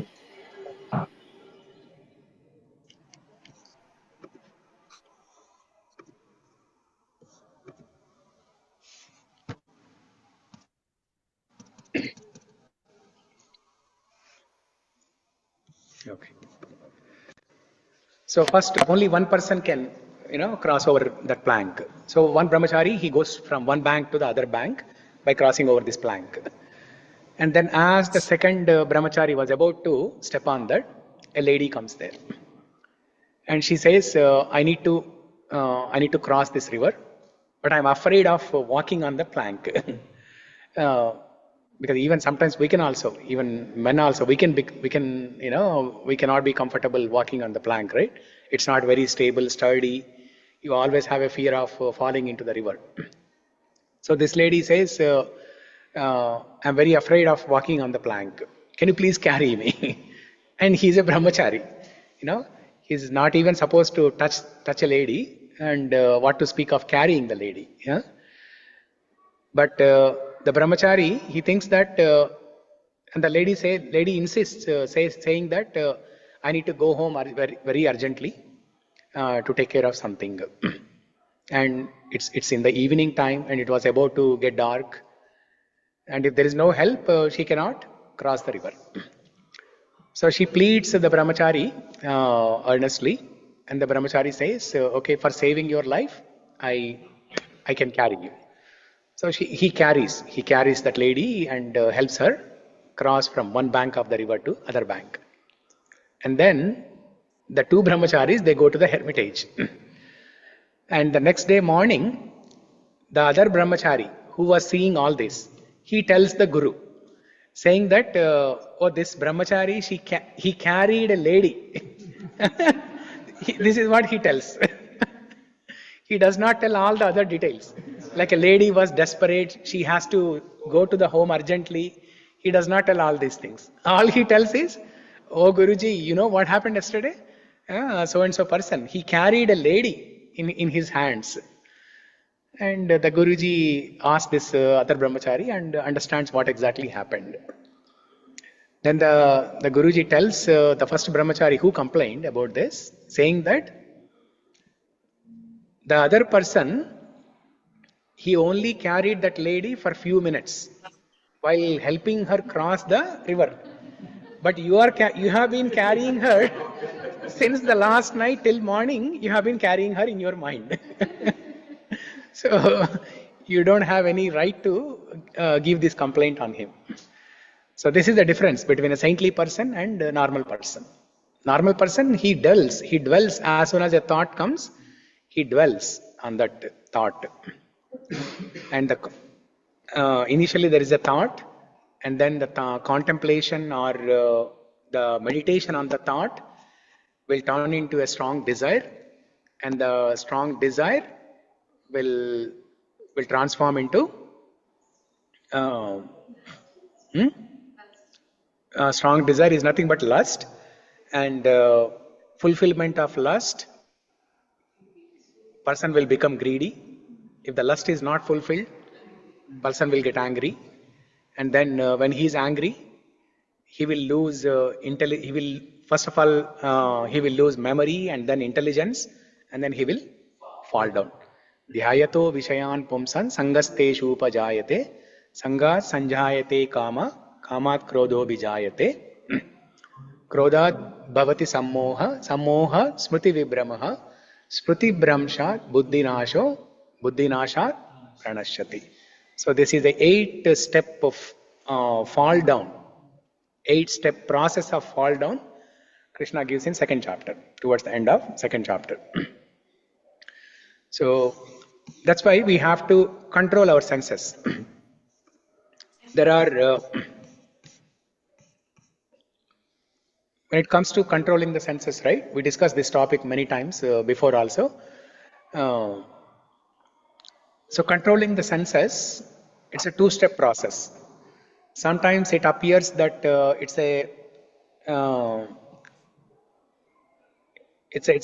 a linear approach, either top down or bottom up, but it's a 2-step process, both top down and bottom up. So what is this top down and bottom up approach? We all know the hierarchy or anatomy of human life, right? So we have at the bottom we have senses, above senses is mind, above mind is intelligence, above intelligence is consciousness, above intelligence is ego, false ego, and above false ego is the soul or consciousness. Okay? So the intelligence has to feed into the mind. Mind will control the senses. In the absence of good intelligence, the mind will navigate the senses in a wrong way. Now this whole thing can be understood with the Bhagavad Gita cover page, the chariot of life. You have that, right? There are 5 senses, 5 horses representing 5 senses, and the ropes are the mind, and Krishna, who is controlling the ropes, is the intelligence. If Krishna is not there, then the ropes will navigate the horses in different directions, in wrong directions. And the horses will go everywhere, and a person who is sitting in the chariot, he cannot go to the destination properly. So So looking at that picture, it appears that first we have to cultivate the intelligence. We have to cultivate good intelligence, which will dictate the mind, and the mind will control the senses in a proper way. This is how it looks like, which is correct. This is the top-down approach. But bottom-up approach is also needed. That means while you are cultivating knowledge, while you are sharpening your intelligence, it is also equally important to control your senses. Okay? To restrain your senses. If somebody is only reading Bhagavad Gita every day for the next 50 years, they are reading Bhagavad Gita, but they are not making any attempt to control their senses, then what's the use? Yeah. So while you are listening to Bhagavad Gita, while you are studying and learning Bhagavad Gita, you have to make an attempt to control the senses. It is an explicit effort. Controlling senses is an explicit effort. It's a separate activity. You have to do it. You have to do it deliberately. It's a deliberate activity. So most of the times we forget. We forget that we have to control senses, and we do many things. So these both are needed. It's a two-way approach. So when we read Bhagavad Gita, it will not control our mind? It will give you the intelligence, it will purify, because the words of Krishna, the words of Bhagavatam, they are transcendental, they are very powerful, they are very potent. Yes, they will. Attempt to make it specific, make a control of our mind. So these words, the transcendental power and potency of these words will give us the strength to control the senses. Yeah, will give us the strength to control the urges of the senses. Because without any support and strength, we cannot control the senses. So where is the strength coming from? The strength is coming from the words of Krishna in Bhagavad Gita, or from the words of Bhagavatam. Yeah. So when we see intelligence above false ego, then how, on which way we will be controlling false ego? Sorry, not false ego. Ego. Yeah, not false ego. Ego. Yeah. It's a good ego. Yeah, that's a good ego. Yeah. Ego is nothing but, when we hear this word ego, right, we think it's bad. But ego, the true definition of ego means the true identity. Ego is nothing but identity. The English meaning of ego is nothing but identity. The self, the self identity of ourself. That is nothing but ego. Okay, the good ego, the true ego. That is good. But the false ego is not good. What is false ego? False ego is, I am this body. I am this body. That is false ego.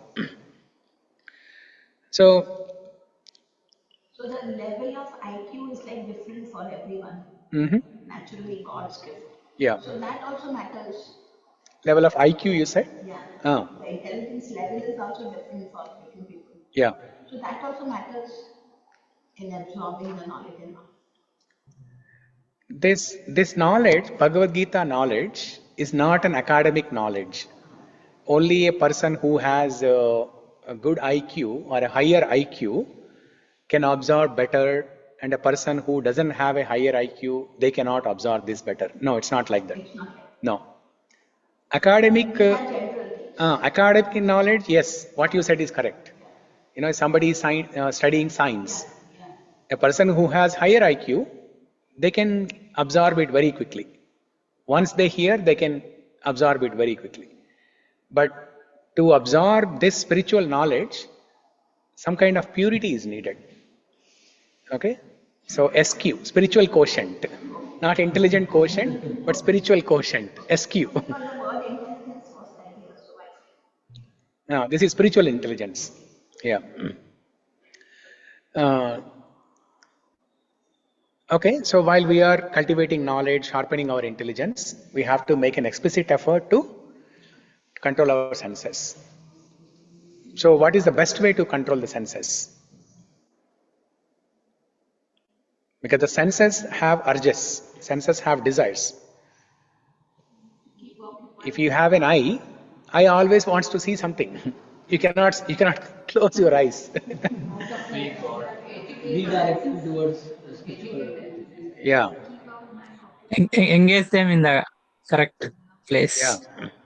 Yeah. So we have to engage our senses in the 9 devotional processes. Shravanam, Kirtanam, Vishnu Smaranam, Archanam, Padasevanam, Atmanivedanam, Dasyam Sakyam, all these things. So what is the shloka from Mukundamala Stotra?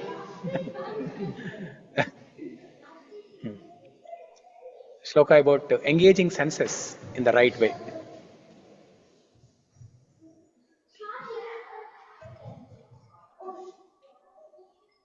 जिह्वे कीर्तय केशवं मुररिपुं चेतो भजे श्रीधरम् पाणिद्वन्द्वसमर्चयाच्युतकथा श्रोत्रद्वयत्वं शृणु कृष्णं लोकयलोचनद्वयहरेर्गच्छाङ्घ्रियुग्मालयम् जिग्रग्राणमुकुन्दपादतुलसी मूर्धन्वमादोक्षजम्. Where is the shloka?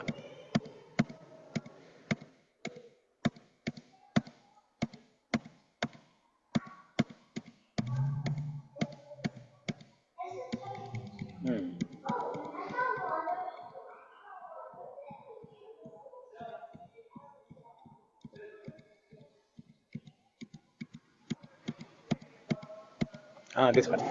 Yeah.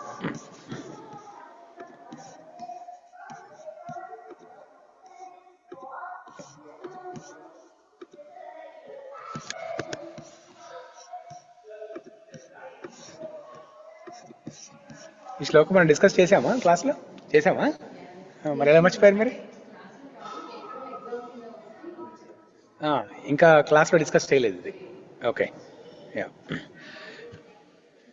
Okay, let's read the translation and then we can recite the shloka. Praveen? Yeah. O tongue, praise the glories of the Lord Keshava. O mind, worship the enemy of Mura. O hand, serve the Lord of Śrī. O ears, hear the topics of Lord Achyuta. O eyes, gaze upon Śrī Krishna. O feet, go to the temple of Lord Hari. O nose, smell the tulasi buds on Lord Mukunda's feet. O head, bow down to Lord Adokshaja. Yeah. So in this shloka, Kulshekar Alvar is explaining how to engage different senses in bhakti. O tongue, praise the glories of Lord Keshava. Now there is a statement in Bhagavatam. I'm going to say this. It's a very strong one. Okay? It's a very strong one. But let me say that. Okay? In the context of this line here, O tongue, praise the glories of Lord Keshava. Now who has given us the tongue? Krishna, Keshava. If somebody gives us something, what is the best course of action? We have to use that thing to make them happy in their service. A master has given us something. A servant, what is the best duty of the servant? The best and right duty of the servant is to use that thing in the service of the master. If we are not doing that, if we are using that object given by the master in something else, that is called prostitution. So there is a shloka in Bhagavatam that says, if you are not using your tongue in praising the glories of the Lord, that means the tongue is doing prostitution. Now see how strong it is. So we have to remember this.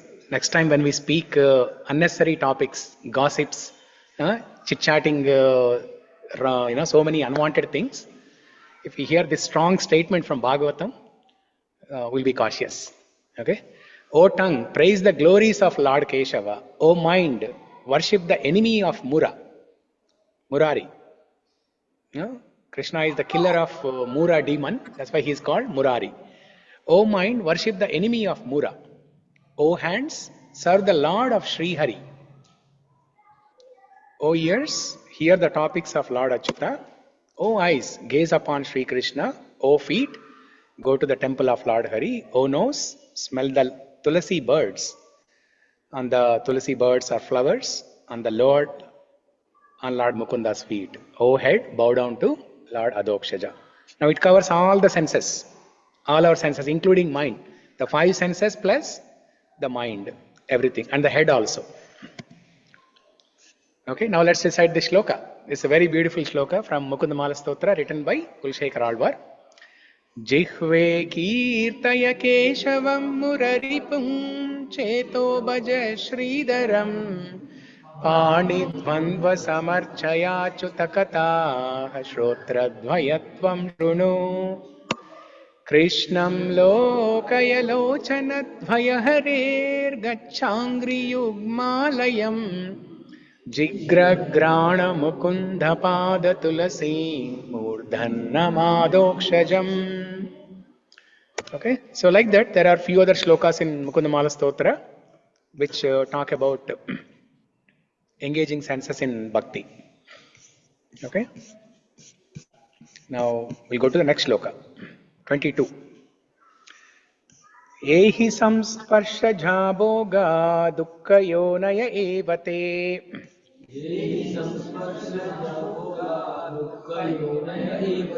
Adhyantavanta kaunteya nateshu ramate buddha.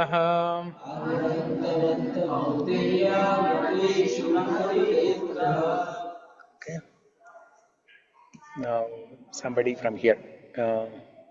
Annapurna, can you read the translation and purport? An intelligent person does not take part in the sources of misery which are due to contact with the material senses.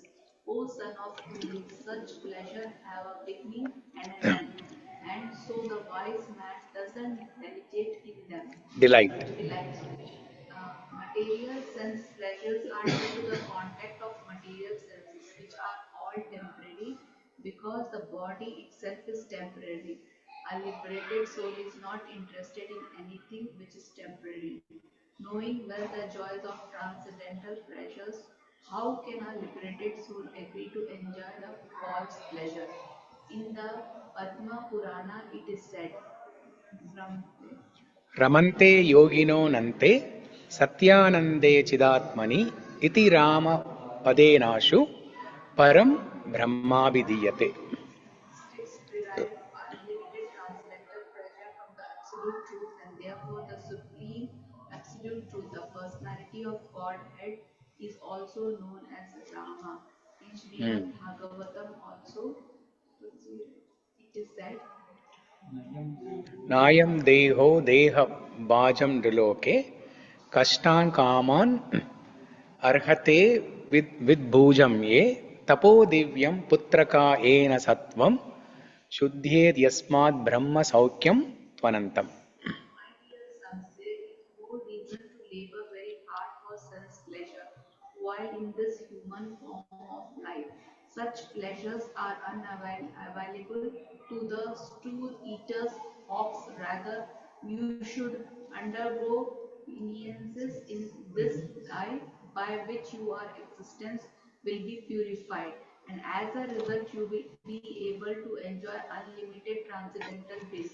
Therefore, those who are true yogis or learned transcendentalists are not attracted by sense pleasures, which are the cause of continuous material existence. The more one is addicted to material pleasure, the more he is entrapped by material miseries. Yeah. So sometimes when we, as we are practicing bhakti, as we are moving forward, we get a question, right? Am I advancing properly or not? If I am advancing, how far I have advanced? Where am I at? We want to do this check and balance, right? We want to measure our progress. With regard, that progress can be defined with regards to how much we are able to control senses.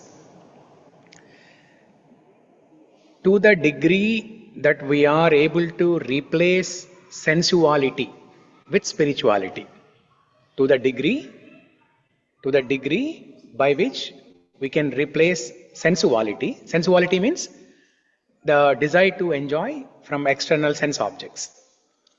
To the degree by which we can replace sensuality with spirituality. By that degree, we are progressing. Okay, this is the measurement for our spiritual progress. So, if you are able to replace your desires for sense objects by, let's say, by 10%, that means you have progressed 10%. Okay, so చెప్పండి ఏంటి ఎందుకు నవ్వుతున్నారు? ఏదైనా గుర్తొచ్చిందా?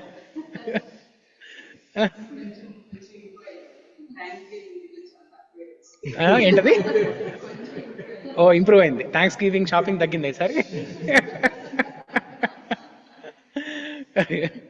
Good. So, and it's a gradual process. Okay, we are not expecting everybody to become yogis in 1 year, 2 years, like that, right? So it's a gradual progress, and everybody has a different, different karmic baggage. Everybody has different vasanas, impressions. So each person's progress is different. So we should not be discouraged looking at somebody who is progressing faster. We should not be discouraged. So even though one person is progressing faster, there's no guarantee that that person will reach the destination faster than you. Okay, we all know the story of a rabbit and tortoise, right? We all know what happened. Initially the rabbit was running very fast, but eventually who won? The tortoise won. Okay, so we should not be discouraged looking at somebody who is running so fast in bhakti. They're doing so many services. We should not be. And if we are not able to do that because of our psychophysical nature, if we are not able to do that, yeah, we should not compare. We should not even compare. So the squirrel and Hanuman, both are treated equal by Ramachandra. It's a service.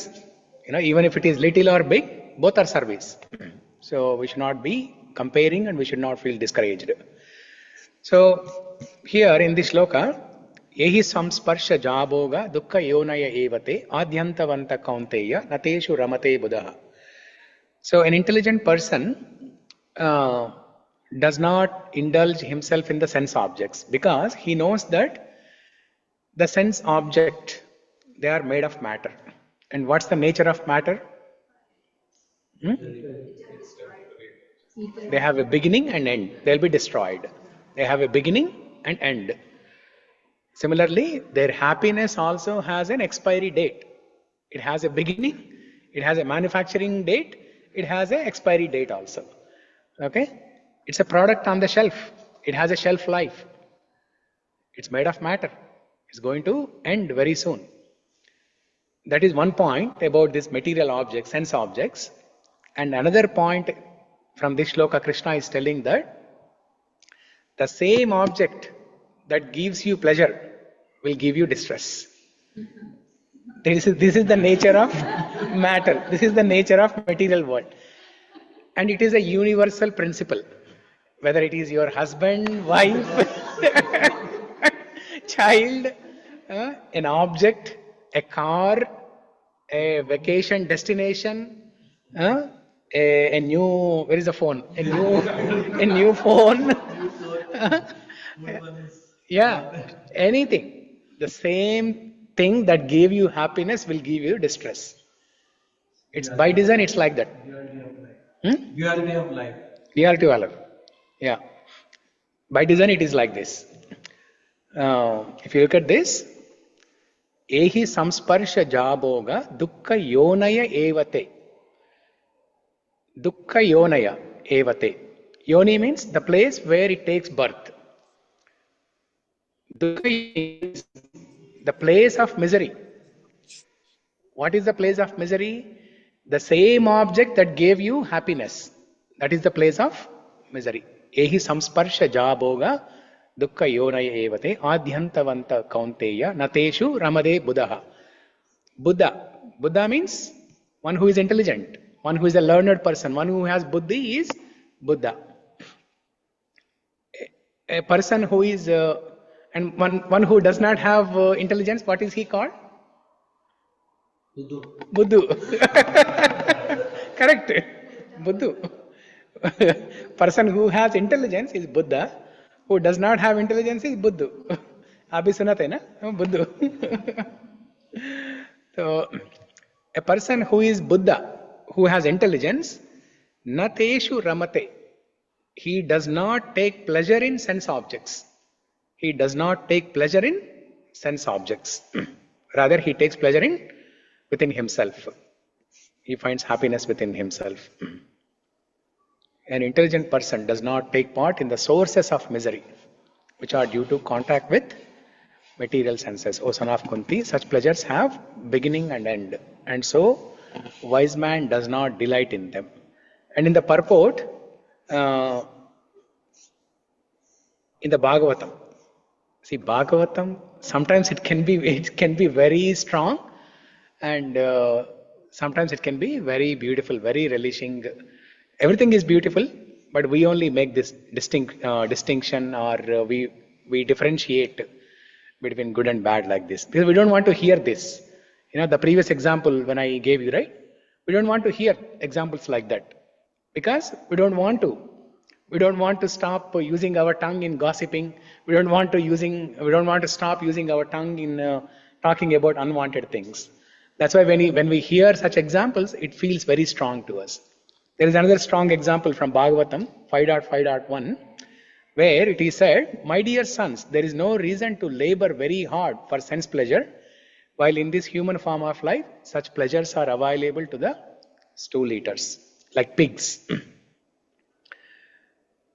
There is a story of Indra.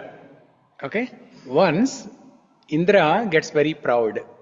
He gets very proud of his position and power. And Narada Muni, he tells that why you become so proud of your power and position, why you are so attached to the position. You should inquire into the absolute truth and become a devotee of the Lord. Don't think that heavenly planet is the ultimate thing. Even though there are so many comforts in heavenly planets, but don't think this is the permanent thing. From heavenly planet, you will fall down into material world. So like that, Narada Muni was counseling Indra, but Indra was not in a position to listen. And then Narada Muni wanted to teach Indra by an experiment. So Narada Muni takes Indra's body and puts in the body of a pig. Puts in the body of a pig. You know the story? Yeah. Puts that body in the body of a pig. And then, and we all know what the pig does. And Narada Muni asks Indra, who is in the body of a pig, when you are in heavenly planet, you thought everything was very nice, you have all the comforts, and you think that is ultimate. You don't want anything else beyond that. But now you are in the body of this pig. Now you tell me, are you inspired now to go to higher planet, to go to spiritual world? Then Indra, who is in Indra from the body of pig, says, "No, life is too good. Life is too good. Life is too good." From the perspective of pig, that is good. From the perspective of Indra in heavenly planet, that is good. But both are equal. Both are bad only. From the purview of spiritual world, both are bad. So that's why we should not work very hard. We should not put our we should not invest our sweat and blood, our time and effort in getting little happiness from these sense objects. The amount of work that goes in to get happiness from the sense objects is so much, but the amount of happiness that you get in return is very little. So the return of investment is very low. ROI is very low. It's not even 1%. Usually, when there is an ROI of 7 or 8%, it is considered as a good investment, good return of investment. You invest 200K, buy a home, investment property, and then you get good rental. The property appreciates, and you do a math using some spreadsheet or some calculator. If the ROI is 7 to 8% at least, that's the minimum, thing which is considered as good ROI. If it is 11%, 15%, it is even better. But minimum 7 to 8% has to be there for an investment to be considered as good investment. But we can see every time, whenever there is a holiday season, Thanksgiving just got over, and Christmas holidays are coming up. So many vacation plans, so many, travel, so much of planning, so much of research. Ranjit, you do all the homework like that? Whenever there is a vacation, I hate all this research, doing the planning, and that's why we don't even go. I have not seen Niagara Falls so far.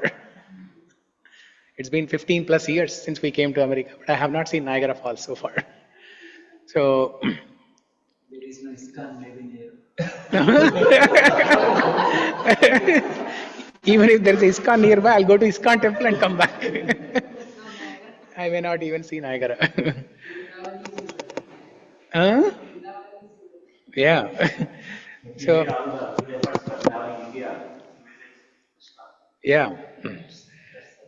So you work so much, you work very hard, so much just to get little happiness.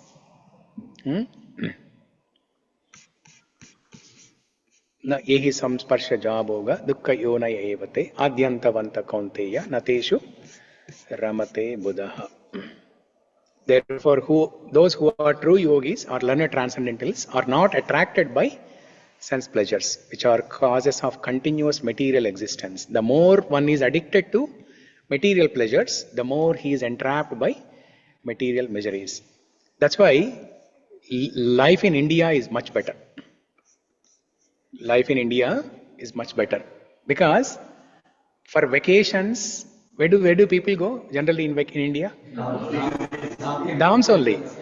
They go to holy places only. They either go to Tirupati, Sri Shailam, Bhadrachalam, Ahobilam, Pandaripur, Ayodhya, Mayapur. I go to college, university. For me, the vacation means going to temple. Yeah. Yeah. So this is how people go, and they find happiness, and then they find bhakti also, right? They do bhakti and they find happiness also, both. That's they get punyam purushardham, both. They get laddu also. They get bhukti and mukti. Bhukti and mukti, both. Whereas here there are no options. You are forced to go on these vacations because children will force you. Even if you want to control, if you want to stay away from vacations, children will force you. They will pressurize you. Okay? If we don't go, everybody will ask us. After vacation, Monday morning when you go to office, this is the topic, hot topic. Where did you go? Where did you go? What did you do? That's why I stopped going to office also.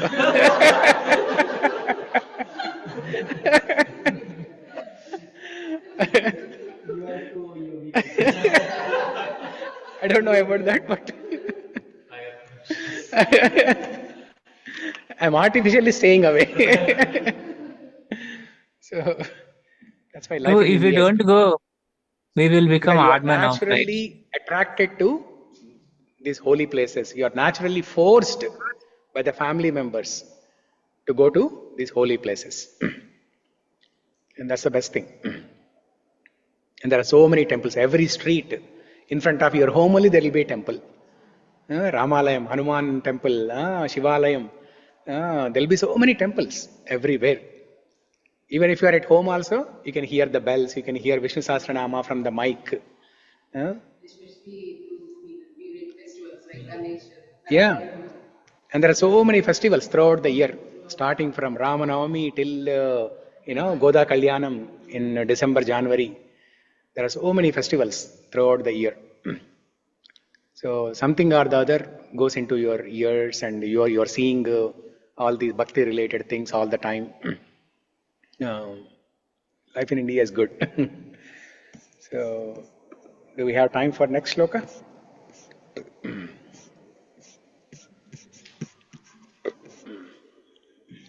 Prabhuji, in this one, like it talks about who is liberated the soul, right? For us, the thing is we need to like aim towards that. That's the word meaning. Less sense pleasure, taking less sense pleasure. Yes. So the principle that is given in all these shlokas is for us. The instruction given is for us. But there has to be an example. There has to be a role model. The destination will be like that. Yeah. So when there is a role model and a good example, by seeing that, we will follow the instruction sincerely. Yeah. For example, looking at the example of Yamunacharya. Whenever there is a bad thought that comes to his mind, he spits at that thought. That means he stops that thought right there only. He does not continue to live on the thought. So that is a example for us how to do that practically. Okay, these are the practical lessons. So what happened? They all left. I think they're making ready. They're making arrangement prasadam. Okay. We'll discuss this one shloka and then end. 5.23. Shaknoti haiva yashodum praksharira vimokshanat.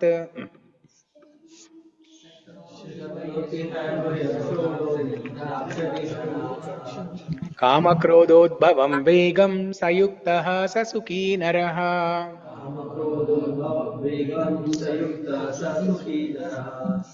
Okay. Translation and purport. Can you read? Before giving up this present body, if one is able to tolerate the urges of the material senses and check the force of desire and anger, he is well situated and is happy in this world. If one wants to make steady progress on the path of self-realization, he must try to control the forces of the material senses. There are the forces of talk. There are the forces of talk, forces of anger, forces of mind, forces of the stomach, forces of the genitals, and the forces of the tongue. One who is able to control the forces of all these different senses and the mind is called Goswami or Swami. Such Goswamis live strictly controlled lives and forego altogether the forces of the senses. Material desires, when unsatiated, generate anger, and thus the mind, eyes, and chest become agitated. Therefore, one must practice to control them before one gives up this material body. One who can do this is understood to be self-realized and is thus happy in the state of self-realization. It is the duty of the transcendentalist to try strenuously to control desire and anger. Yeah. Okay. So before giving up this present body, one is able to tolerate the urges of material senses and check the forces of desire and anger. He is well situated and is happy in this world. So before giving up this present body, that means throughout the lifetime. Okay. Now when somebody reads this sentence, right, before giving up this present body, that means maybe just before death, I have to do this. Not during lifetime. During lifetime I can enjoy like Ajamila, and at the time of death, before 1 year before or few months before dying, I can try to control the senses. Anyway, at that time you cannot do anything. कुछ भी नहीं कर सकते हैं. You cannot even walk. You cannot even eat properly. Now we are able to eat at least 3 chapatis. That time you cannot even eat 1 chapati. So anybody can do sense control that time. But even though you are able to control the physical senses that time, but mind you cannot control at that time. So when Krishna is saying, before giving up this present body, if one is able to control, tolerate the urges of material senses. So primarily he is talking about the mind. Other things anyway, at the time of in old age and before death and at the time of death, anyway, all the senses, they become very weak and you cannot indulge in the sense gratification much. But the mind is active, right? Even at the time in old age and at the time of death also, mind is active. So it is very important to control mind during our lifetime. But how to control the mind is by controlling tongue and the stomach. By controlling tongue and stomach. Mind is higher. So to control the higher thing, first we have to try to control the lower things. Okay? The lower parts of our body. Stomach, tongue, and then mind will come into our control. There is a nice shloka from Nectar of Devotion. If you see the purport, right? Vacho Vegam, that one. So in the purport, Prabhupada writes here, if one wants to make steady progress on the path of self-realization, he must try to control the forces of material senses. There are forces of talk, forces of anger, forces of mind, and so on. So that is defined in Nectar of Devotion.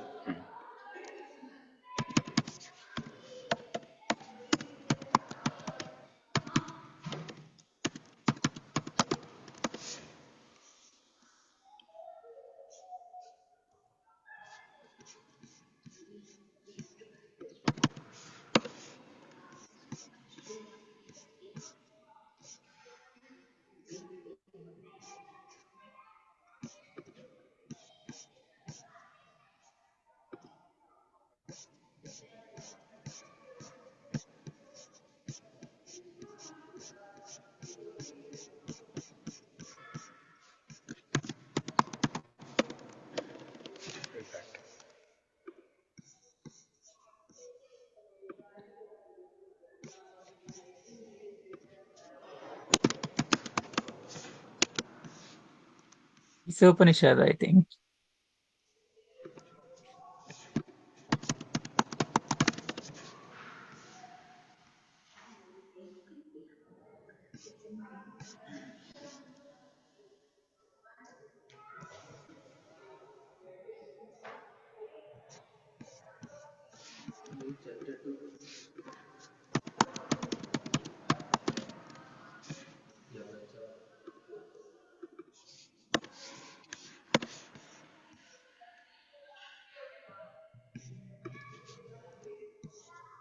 Yeah, so here is the verse.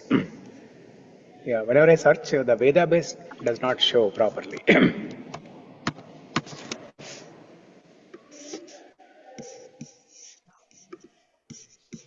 Yeah, so this is a shloka from Nectar of Devotion, Bhakti Rasamrita Sindhu, written by Rupa Goswami. Vacho vegam manasa krodha vegam, jihva vegam udarapasta vegam, etan vegan yo vishes tadira, sarvan apiman pritivam sashishyat. So, it is mentioned. Venkatesh, can you read this? A sober person who can tolerate the urge to speak, the mind's demands, the actions of anger, and the urges of the tongue, belly, and genitals is qualified to make disciples all over the world. Is qualified to make disciples all over the world. If somebody has a desire to make disciples, followers, then this is what you have to do. You have to control the senses, the urges of the senses. And here the word that is used is vegam. That means they are always rushing. They are always rushing. The senses are always eager. They are always rushing with great speed to get to get happiness from the sense objects. Just like how the musk deer, how fast the musk deer runs towards the tree, to get the fragrance. But the fragrance is within the body of the musk deer. So that vegam, we have to control that vegam. We have to control the speed of the senses.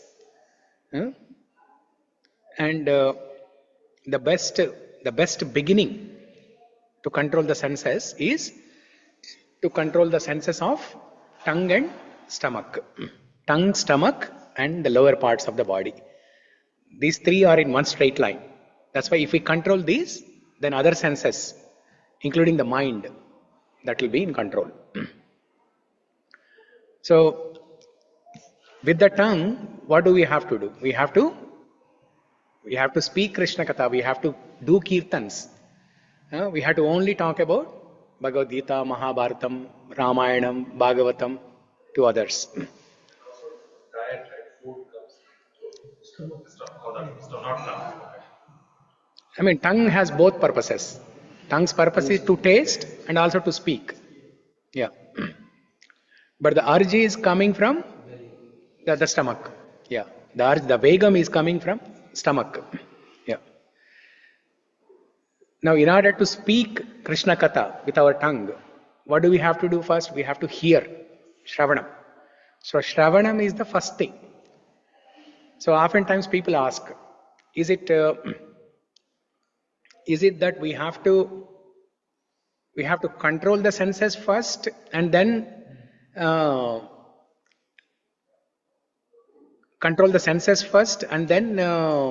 participate in bhakti?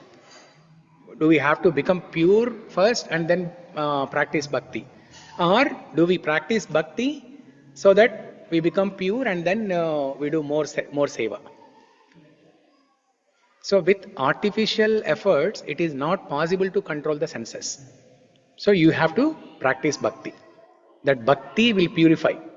It will purify our mind, it will purify our senses, it will purify our intelligence. And the first and foremost step in bhakti is Shravanam. Okay, hearing. The more we hear, the more our senses and mind are purified. So this is the process. So in this shloka, 5.23, Shaknoti haivaya shodhum praksharira vimokshanat kama krododbhavam vegam sayuktaha sasukhi naraha.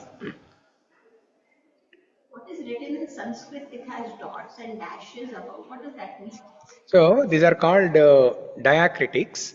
For example, above S, there is a little exclamation mark, right? You have to read it as Sha. Instead of Sa, S is Sa, right? But instead of Sa, you have to read it as Sha. And so by. Yes. And when there is a dash on the top, it's a long syllable. There are Lagu and Guru, right? When there is a dash on the top, that means it's a Guru. It's a long syllable. Okay? Shaknoti. Like in Hindi, badi matra and Badi matra, choti matra. Correct. Yeah. Shaknoti haiva. Okay? Yeah, sodum. So here there is no mark on the top. You have to read it as so. That is the dha, right? In Hindi you would have dha. Yeah, sodum. The dot is dha, not dha. See, look at this. Sodum. Yeah, if there is no dot, you have to read it as sodum. Yeah, damarukam, like that. Okay. Yeah, you will learn slowly. And it's like it's halant wala. Adha. You don't have to full read as ma. Sodum. Yeah.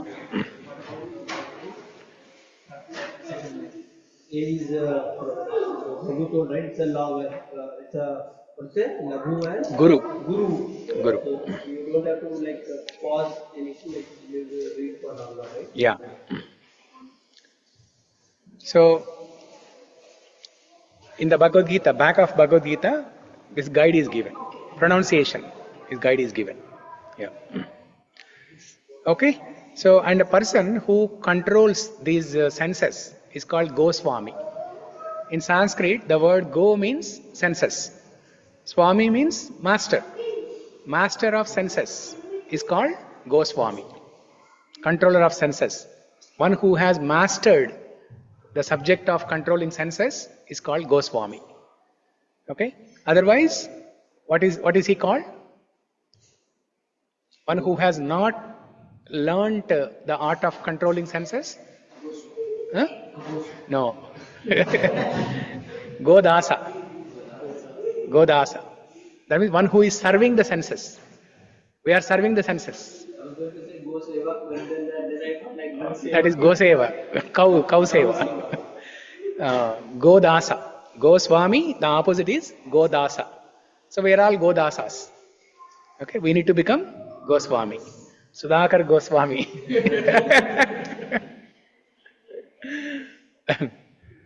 Okay. Krishna also has a name, Hrishikesha. One of the names of Krishna is Hrishikesha. Isha means controller. Hrishika means senses. Controller of senses.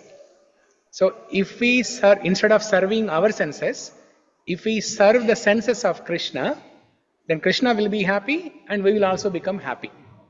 Hrishika, Isha. If we control our sense, if we satisfy our senses, we will not become happy and Krishna is also not happy.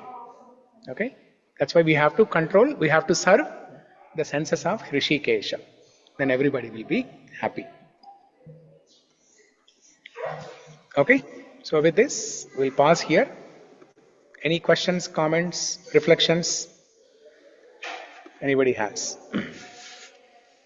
So one question, like if somebody is saying anything or doing wrong to us, if we keep silent, what they will feel, or is not able to defend or anything, right?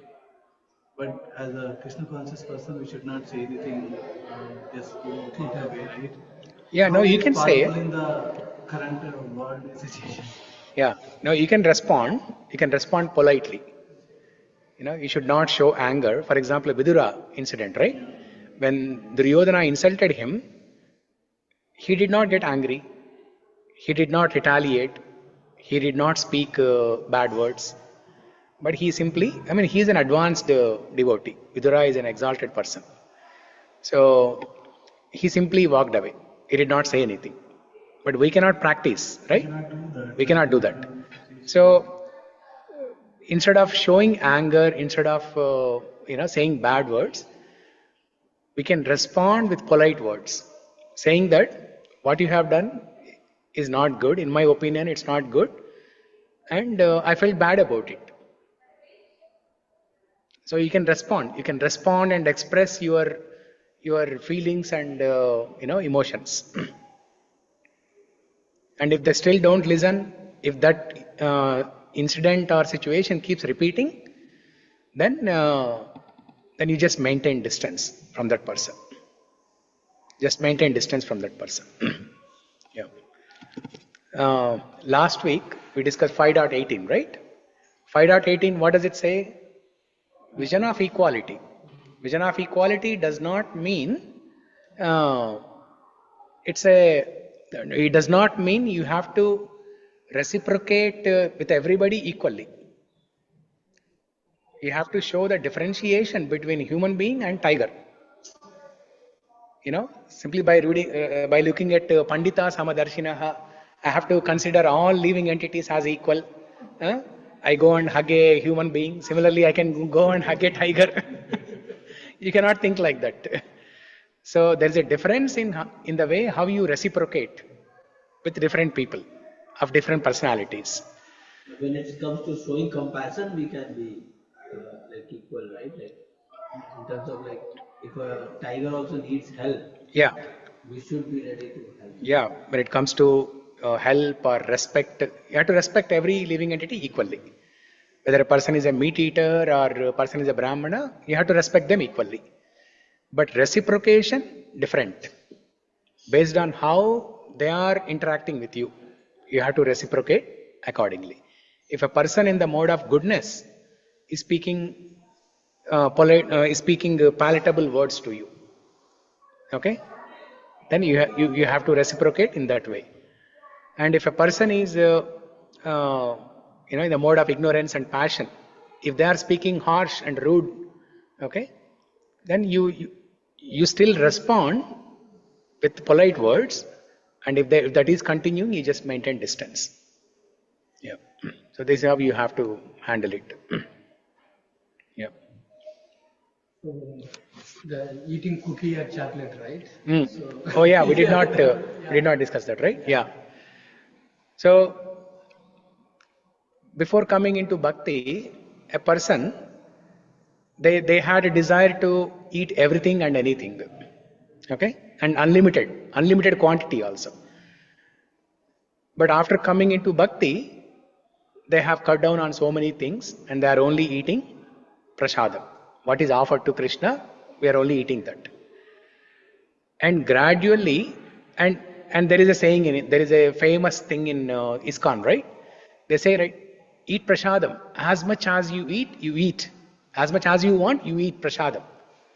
Prasadam will purify you. Prasadam will, make you a great devotee. But to become a great devotee, you have to cut down on prasadam also.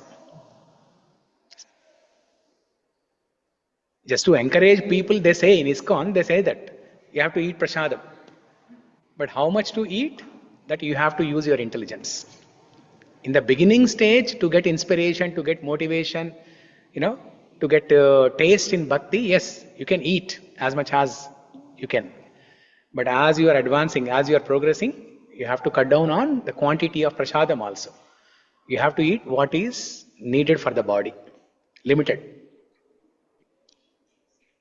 And eventually, you can be happy even without eating bare minimum things also. Like the great saintly people, the Goswamis in Vrindavan, they used to stay under a different tree every night. They were not staying under the same tree every day. Because if they stay under the same tree every day, they'll be attached to the tree. That's why they used to move from one tree to another tree. Every day, different tree. And when they are under the tree, sometimes somebody will come and give some food. Someday they will not even get that food. So, and they're not disturbed. They don't feel hungry. They're not disturbed. One day nobody gives anything. They're not disturbed. They are still finding happiness within. That's an advanced stage. But as a practicing,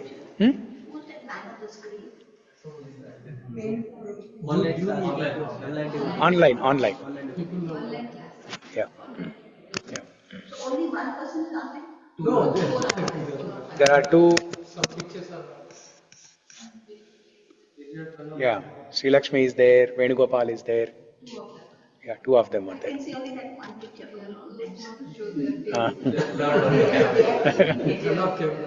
Yeah. So that's the thing. Okay. We'll pause here.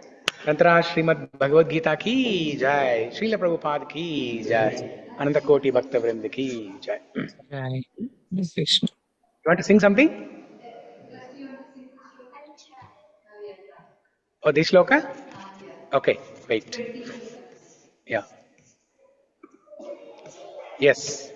जिह्वे कीर्तय केशवं मुररिप चेतो भज श्रीधरम् पाणी द्वन्द्वसमार्चयाच्युतकथा श्रोत्रद्वया त्वं शृणु कृष्णं लोकय लोचनाद्वयहरेर्गच्छान् गृयुग्मालयम् जिघ्रघ्राणमुकुन्दपादतुलसीं मूर्धान् नमार्धोक्षजम्. Yeah, very good, very good. Nicely sung. She sang in the famous Suprabhatam tune. Vina Venkatesham Nanado Nanada Sada Venkatesham Smarami Smarami. Very good. I'll practice this tune for Mukunda Maharaj. Tirupavaya.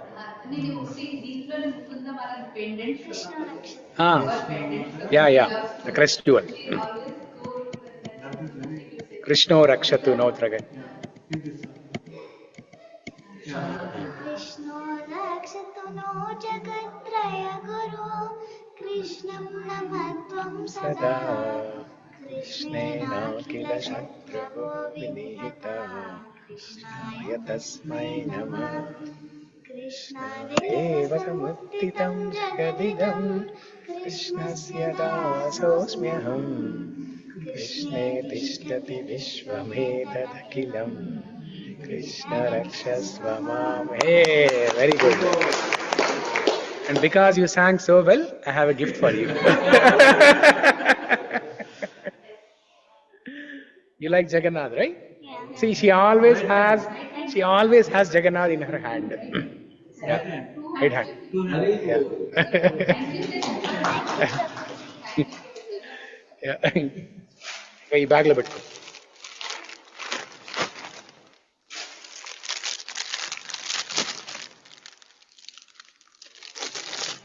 Yeah.